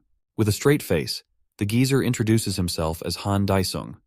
At that moment, the crowd goes wild. But after a while, as the crowd nearly stomps the geezer, some begin to realize that Daesung isn't supposed to be a hairless old man. As the result announcement concludes, the old man's borderline rank is revealed. Meanwhile, the rescued hunters escape, cursing Jinchul for his disgusting antics. However, the insider from the Hongma clan behind them is in a panic. With no news of Jinchul's body, he reluctantly approves the decision to close the gate. In the meantime, our hero's mother watches the sensational news. The anchor shares that despite a terrible accident in the toughest licensing exam of all time, one applicant shattered all records. Suddenly, a picture of Daesung appears on the TV, congratulating him on earning an A rank, along with speculation about his promotion to S rank. His mother is absolutely shocked and frantically calls for Jisoo. Worried about her mother, the daughter rushes in, shaken, and takes a look at the TV. Both mother and daughter are flabbergasted when the man of the hour enters the house and casually greets the frozen women. Meanwhile, at the Hongma clan building, inspectors from the association give an ultimatum to the leader, stating that they are forbidden from hunting again. The two inspectors advise Seokwoo to come with them obediently. However, trying to flaunt his rank as the sixth strongest hunter, Seokwoo declares it ridiculous to oust him on trivial charges. With a fake smile on the outside, the clan leader feels furious about how his little experiment is beginning to lead to his downfall. Manager Kim from the bureau delivers another warning. In response, the clan leader stands up and stresses that he shouldn't be detained just because of his association with Jinchul. Tired of the argument, the manager warns Seokwoo one last time and prepares to use force. The rank 6 hunter tells the manager to remember how Seokwoo became the leader. This statement makes the cool man sweat as he recalls that the long-haired creep killed the previous leader in a raid to take his place. With that, Seokwoo unleashes his puppeteering skill. The manager instructs his partner to get ready to fight, causing the spiky-haired inspector to grow scared. The manager urges him to man up if he doesn't want to die and charges at Seokwoo. With a devilish smile, Seokwoo ends the fight in a single move. Before the manager can react, he is stabbed in the back by Jungwoo, his own partner. Appalled by the betrayal, Kim shouts at him, but the spiky-haired guy insists that he didn't move his body. By the time Kim realizes it is Seokwoo's skill at play, the long-haired creep uses his final move, finishing off Kim by his own partner's hands. While the traumatized inspector trembles, Seokwoo casually leaves his office as if nothing happened. He decides to warn the association's president next. The scene shifts to Cho-young resting in a treatment capsule. Looking over her, the clan leader receives news that, due to permanent damage to her aura, she will be unable to work. Rage boils inside him as Junyoung declares his vengeance on Seokwoo. Meanwhile, at home, Daesung's mom expresses her reluctance to let him take on such a dangerous job. His sister agrees with their mother. She mentions that she's glad to see him becoming famous, but it's a dangerous job regardless. Hearing this, our guy remembers Chanho telling him that the majority of hunters go against their families or get kicked out of their homes. Nearly on the verge of tears, their mom states that she would break if he is hurt again. But then he drops a bombshell that he has already signed up with Chanho's clan. With that, our boy reaches into his inventory and pulls out a bag filled with stacks of cash. Leaving his mother shocked by his magic, he brags about the down payment he received to pay off their debt. Both mother and daughter are dazed seeing the unbelievable sum of money on the table. Daesung tells his sister not to be so shocked. He encourages her to listen to their mother and enjoy school life, assuring them that he will take care of the expenses. He proudly announces that he'll be their protector. The two begin to cry, prompting him to tease them about their awkward reaction. Jisoo jokes that she is against him hunting, but the money has changed her mind. Enjoying the wholesome scene, Daesung considers going through hell worth every second. The scene shifts to Inspector Jongwoo recalling how Manager Kim saved him when he was an innocent recruit. The manager's heartfelt words and fatherly smile from that night circle in his mind. He returns to reality, trembling as he stands over the manager's cold, lifeless body. Seeing him weep his soul out, the bank manager expresses his shock at Seokwoo going so far. Jongwoo, fueled by rage, tells them not to touch Seokwoo and swears to avenge Manager Kim with his own hands. Watching this heart-wrenching scene, the president of the association commands the branch manager to take all available resources and destroy the Hongma clan, along with Lee Seokwoo. Meanwhile, our half-asleep Demon King is woken up by a barrage of notifications. He checks his phone to see who's spamming him with messages. Out of the mess, he notices a text from Chanho telling him to call when he wakes up. So he goes out for a stroll, and Chanho shares the good news that he has secured a C-rank gate. Daesung jokes that he simply has to come by and sweep up the easy money. The scene shifts to the Hongma clan building. Lines of cars park outside the skyscraper as numerous men in black uniforms gather. Under the leadership of A-rank hunter Jin Ki-hong, Jongwoo prepares to rush the building. The cavalry is ordered to subdue anyone who resists, going as far as murder if needed. So as soon as Ki-hong gives the green light, the agents raid the building from all directions. But when he and Jongwoo enter, they are shocked to see gravely injured Hongma members everywhere. Not undeterred, Captain Ki-hong orders the main force to retreat while the rest follow him. Leading up to the Seokwoo's office, a heavily worn-out Junyoung sits alone. Confused, Jongwoo rushes through the hordes of unconscious bodies towards Seokwoo's office. Dagger in hand, he shouts at the Hongma clan leader to reveal himself. To his dismay, the villain lies battered and bloodied on the floor beside him. The other forces follow, equally confused. Before the captain can ask the Seoul clan leader what happened, a crazed Jongwoo steals his attention. He immediately confirms Seokwoo's death and urges the revenge-fueled inspector to calm down. Captain Ki-hong expresses concern that even in vengeance, Leader Junyoung has gone too far. However, the somber man clarifies that he only took out those outside. He then shocks Ki-hong by revealing that he found Seokwoo dead before his arrival. News quickly spreads that the Hongma clan leader was found dead, with the suspect theorized to be Seoul clan leader Hwang Junyoung. On the other hand, the bald geezer is flustered about not getting any work despite creating a porter clan using his one shot at fame. Worried about starving before he gets any work, a well-timed call restores his hope. Meanwhile, in Chanho's car, Daesung confirms that he has denied all the other clan's offers. Chanho brags about all the crazy gear the Seoul clan has, but our guy isn't concerned, thinking about his amazing gear from hell. Then a thought comes to him, and he asks how much money a C-rank gate makes. But Chanho starts ranting that it cost 50 billion to buy one, out of which 40% went to taxes and fees. This baffles Daesung, who curses the greedy system. Chanho summarizes that rather than clearing a gate, Ether Core profits are where the real money lies. He then asks his pal to reconsider if he'll be alright going alone, which surprises Daesung. Our guy insists that Chanho is coming with him, making the man suddenly sweat buckets in fear. He reveals that he asked his sister to handle the paperwork, and she registered his bestie as the porter. Chanho's eyes widen as he wonders if his bro wants to kill him. At last, the two arrive at the giant red C-rank gate. Receiving a salute from the guard, Chanho hands over the entry form. Reading that only 2 hunters will be entering, the guard expresses his concern and confirms if they really intend to clear a team gate as a pair, since 100 hunters is the minimum. Seizing this opportunity, Chanho tries to persuade him not to open the gate just because a crazy A-rank hunter is involved. He adds his wish not to die single. But the man opens the gate to avoid trouble with our psycho hunter. One last time, Chanho tries to reason with my guy that it's unreasonable for even an S-ranker to solo a team gate. But our boy grabs him by the neck and drags his best friend into the gate. Meanwhile, at the Hunters Association, footage of Seokwoo's last moments is played. It appears that someone made the proud guy kneel, telekinetically wrangling his limbs in different directions. Then, out of a mysterious portal, an arm pops out and rips Seokwoo's heart from his body. Analyzing the video, the president asks the branch manager and Captain Ki-hong if they can't uncover anything. Ki-hong explains that footage from one camera is not enough, and the branch manager adds that no traces of aura were found either. Dumbfounded, the president wonders if they have a ghost killer on their hands. Meanwhile, outside the red portal, the old Baldy, having changed his name, arrives as a porter. The guard, suspicious, asks why he came so late. But with blazing confidence, Baldy asks if Daesung is currently inside. When the guard confirms this, the bald geezer celebrates the once-in-a-lifetime opportunity.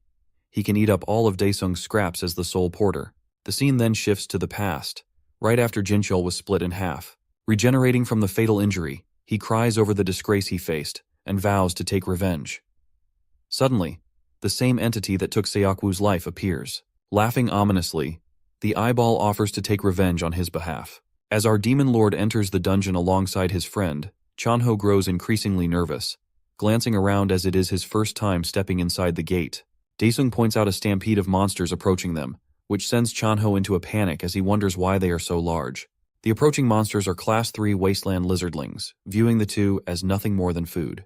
Our demon lord, however, takes out his sword, excitement bubbling within him at the sight of so many monsters gathered together. He tells his friend to take a good look and leaps into the sky. Upon landing on the monsters, he activates his third hidden skill, known as Hellfire Volcano, which ignites everything around him, turning all the monsters into smithereens. From a distance, Chanho watches in awe, impressed, and wondering if this is truly the same childhood friend he knows. As Daesung approaches, Chanho scolds him for having concealed his strength from him all this time. With a smile, our demon lord replies that he has now revealed it. Filled with excitement, Chanho declares that he has decided to create a new clan, one that would be the strongest not just in South Korea, but in the entire world. As the scene transitions to the guards standing outside the gate, they notice something bizarre. Mistaking it for a gate fracture, they begin to panic, immediately giving directions to contact the Signal Corps headquarters. However, before they can leave, the old Baldy points out that someone is emerging from the gate. To their surprise, it is none other than our hero and his friend. Chanho proudly informs the guard that they can handle the byproducts, as they have successfully cleared the gate. This leaves the guard confused, as he has never seen anyone clear a gate this early.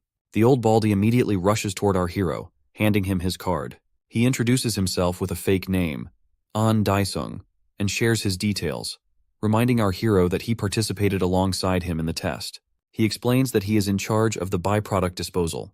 Noticing that they share the same name, Daesung finds the old man suspicious. His friend Chanho then asks the old guy why he is alone if he works in a porter clan. The old dude takes back his card and replies that he is the one who created this clan and believes the process will be quick. Chanho then presses further, asking if his name is really Daesung. The old guy gives a thumbs up, saying he is willing to change his name in the future to avoid any nuisance for both of them. The real Daesung, feeling mad and frustrated, storms off from the scene. The scene then shifts to a real estate broker showing an apartment to our demon lord and his family. Daesung's sister appears excited about the place, particularly loving the fact that each room has an attached bathroom. Like a typical mother, Daesung's mom cuts to the chase, asking the agent about the price of the apartment. The agent informs her that the house is worth 18 billion in actual transactions. Seeing his mom astonished after hearing the price, the agent explains that the high demand is due to the nearby Hunters Association. He emphasizes that safety is what matters most given the current circumstances, which justifies the steep price. The agent then confirms his suspicions by asking if her son is a successful hunter. Before she can respond, Daesung's sister intervenes, bragging that her brother is an A-rank adventurer and is on the verge of becoming an S-ranker. She adds that this news has created quite an uproar in the media. The agent responds that this explains why Daesung seemed so familiar to him. Meanwhile, our demon lord finishes analyzing the house and accepts it as his domain. He inquires about the payment procedure and asks if he can get a discount for paying the full amount up front. The dealer informs him that he can offer preferential contracts if Daesung is indeed an A-rank adventurer. He explains that during the representative meeting of apartment residents, a fund of 2 billion won is collected for hunter attraction, and if someone is an S-ranker, they can receive a deposit of 10 billion won. The ladies get petrified upon hearing such a huge amount, while our hero feels excited at the thought of acquiring the house for just 8 billion won and the possibility of saving up to 10 billion won if he becomes an S-ranker. The scene shifts to a lady walking on a road in the pitch-black night. She feels an unsettling sensation, as if someone is following her. Suddenly she trips, but someone catches her just before she falls. Feeling scared, the girl asks who the man is. The man responds with a creepy smile, and as he gets closer, his disgusting face is revealed. He tells the lady that she has been chosen. The next day, the lady is found dead, and her body is taken to the autopsy suite in the National Police Agency building. The autopsy officer states that this woman has died in the same manner as Seokwoo, making her the 10th victim in this major city alone. Captain Ki-hong harbors suspicions because, based on his experience, such a murder definitely involves some awakeners.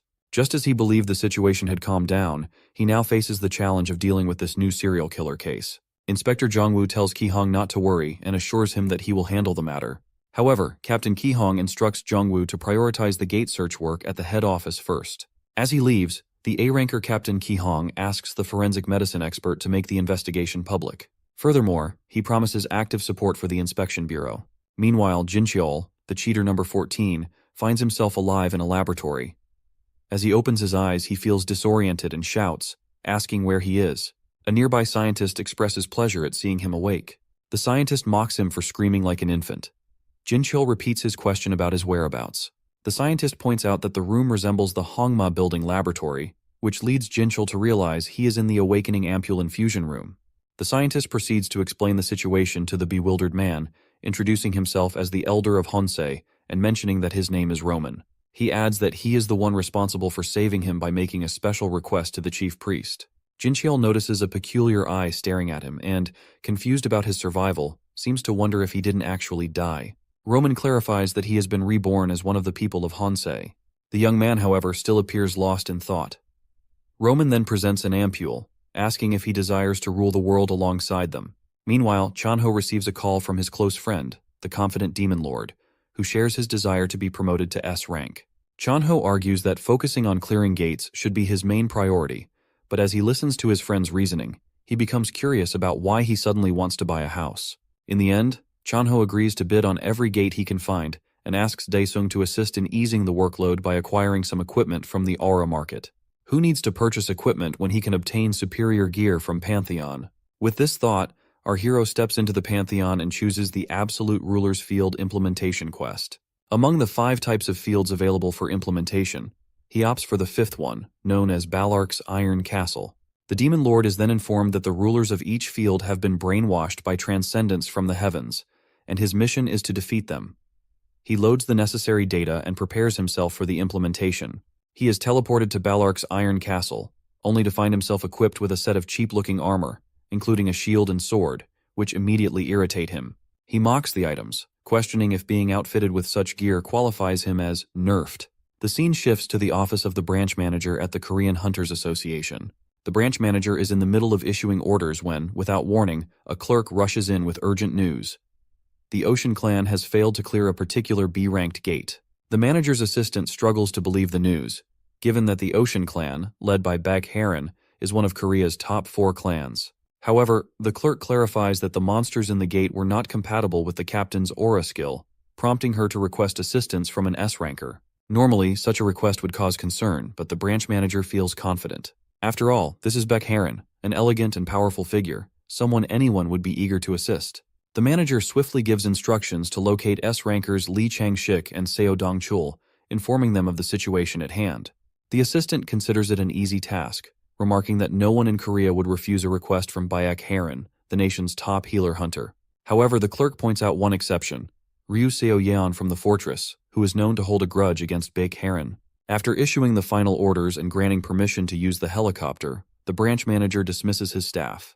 The scene then shifts to Hope Nursery School, where children are playing outside, pretending to be hunters and monsters.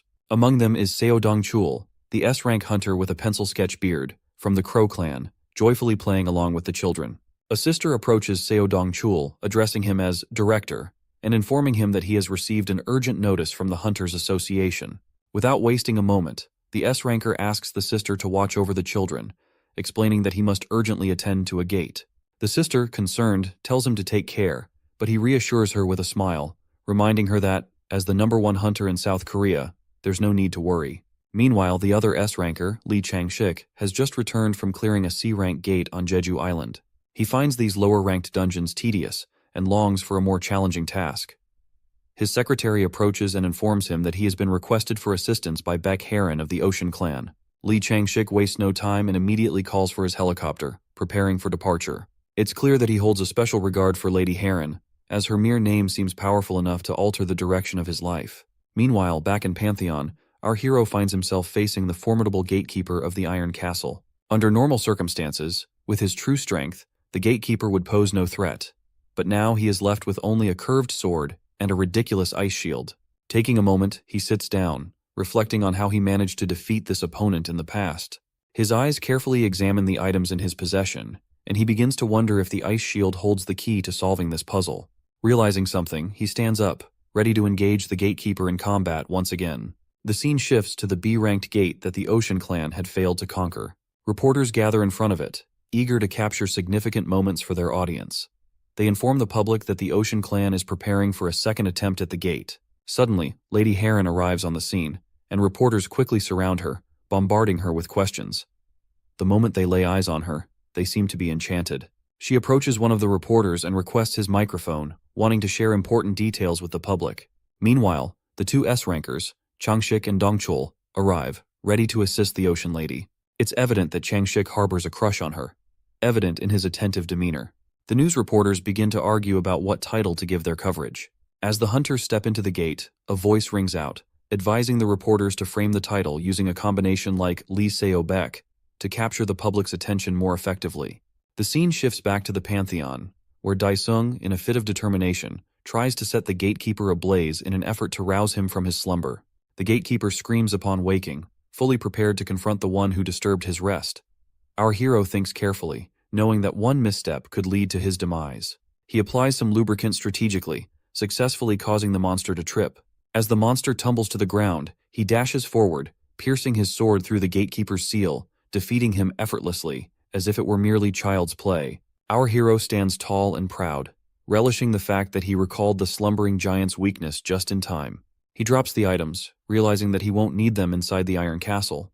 Once he enters, his first priority is to find a weapon. However, he soon encounters a dead end.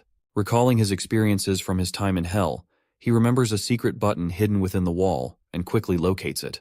Pressing the button, he activates the entrance to Ballark's treasure chest room, which can be accessed for a limited time of 5 minutes. In just 1 minute and 30 seconds, he discovers the weapon he has been searching for. The Dragon Slayer Black Sword, renowned for its effectiveness against dragon-type monsters. While the Dragon Slayer Black Sword may not match the power of the Hellfire Sword, he knows that a weapon's true worth depends entirely on its wielder. Just as a pen may hold value in the hands of a scholar, but be nothing more than trash to the illiterate, so too does his newfound weapon possess potential. With some time still remaining, he decides to explore the treasure room further. The gleaming treasures capture his attention, and he wonders if he could sell them in the real world for a handsome profit. Gripping the black sword firmly, he prepares to enter Balark's chamber, maintaining a calm demeanor, reminding himself to see the former ruler merely as a pathetic loner boss. Meanwhile, in the B-ranked dungeon, the Ocean Clan is busy battling against the relentless monsters. Dongchul grows irritated by the loud screeches of a particularly nasty creature and, in frustration, crushes its mouth to silence it. After striking his weapon against the monster's head, he shouts to rally the Ocean Clan, directing them to launch a coordinated attack. Amidst the chaos, Heron cheers for Dongchul, encouraging him. Just then, Changshik arrives on the scene, covered in blood and looking worn down. He asks Heron if she would truly go to dinner with him if he manages to clear the dungeon. Seeing him in such a sorry state, Heron quickly heals him, helping him regain his strength. Changshik then presents her with the head of an ogre king as a trophy. Heron looks amazed, asking him if he really soloed such a calamity-class threat. Noticing that the Ocean Clan still hasn't managed to take down the foul-smelling monster, Dongchul feels a wave of frustration wash over him, realizing he has been shouldering the burden alone. Changshik then turns to Heron, urging her to keep her promise about the dinner as he joins the fray. Confused, Heron wonders aloud when she made such a promise, trying to recall the details. The scene transitions back to the Pantheon, where our hero spends a significant amount of points to apply every buff potion available to him. As his stats boost, so does his morale, and he confidently steps into the final room. Upon entering, he greets his old adversary, Balark, but the reception is far from warm. Balark, clearly not in a hospitable mood, summons a lizard dragon to attack our hero. Meanwhile, Daesung stands off to the side, a smirk on his face as he activates blood neutralization, transforming into a demi-demon. The scene shifts to a live streamer, Yang Chil, who is currently analyzing the strongest hunter of the week in South Korea in his latest video. According to Yang Chil, the top ranker is Changshik, the youngest son of a prominent chaebol family. He emphasizes that Changshik has a deep passion for hunting, which contributes to his impressive ranking. In second place is Dongchul. If one were to summarize him in a single word, it would be daddy. As the director of Hope Orphanage, he has declared all those who lost their families to gate fractures as his children, providing them with care and support. In third place is the esteemed lady of the Ocean Clan. Yang Chil discusses the recent crisis involving the B-ranked dungeon, noting that these three hunters joined forces and successfully cleared the dungeon in just 6 hours. As Yang Chil wraps up his livestream, he notices Daesung on the web and feels an uncanny sense of familiarity. He soon learns that the Demon Lord has solo cleared a team-type dungeon, a piece of information that is hard for him to digest. The scene transitions to the Hunters Association building, where a man named Jaek scrolls through the daily news, his expression marked by displeasure at the increasing speed of gate clears. As his workday comes to an end, one of his friends invites him out for a drink. Jaek declines the offer, explaining that he has some matters to attend to at home, but assures his friend that he will join them next time. Meanwhile, back in the Pantheon, our hero delivers a single powerful strike to the lizard dragon, causing blood to splatter across him. The crimson stains remind him of his past, when he often found himself drenched in blood during his battles. He then turns his attention to the final boss, preparing for the confrontation. As the boss launches its first attack, our hero expertly dodges, bracing himself for the fight ahead. Balark continues his relentless attacks, but our hero effortlessly blocks them, treating the exchanges like a walk in the park. Then, Daesung announces that it's his turn, charging his sword with a vibrant purple aura. However, just before he can launch his attack, the boss surprises him with a new skill, catching him off guard. Irritated, Daesung watches as Balark invokes a Thunder Dragon skill, transforming himself into a winged monarch. With a mocking grin, our Demon Lord scoffs at the creature, derisively calling it a lizard trying to be a dragon. In an instant, he retaliates, obliterating Balark with a single powerful hit. Just as Balark falls defeated, a mysterious creature materializes before Daesung, claiming to be a divine heavenly being of some sort. The scene transitions back to Earth, where a serial killer stands over yet another heart he has collected. He contacts Jaek, the manager of the Gateseeker team, referring to him as his priest. The killer informs Jaek that he has successfully constructed an altar with the hearts he has gathered. Jaek responds with praise, assuring him that he will immediately contact the Hunter Association to arrange for a sacrifice. Curious, the serial killer asks when he should break the altar. Jaek instructs him to wait until he has amassed a substantial number of valuable sacrifices before taking action. The scene shifts back to our hero, where his system goes haywire, alerting him that it has been infiltrated by unknown beings. The status board reveals that the entity is one of the heavenly transcendents, but the rest of the information remains hidden. Suddenly, the system notifies Daesung that the field implementation has been completed.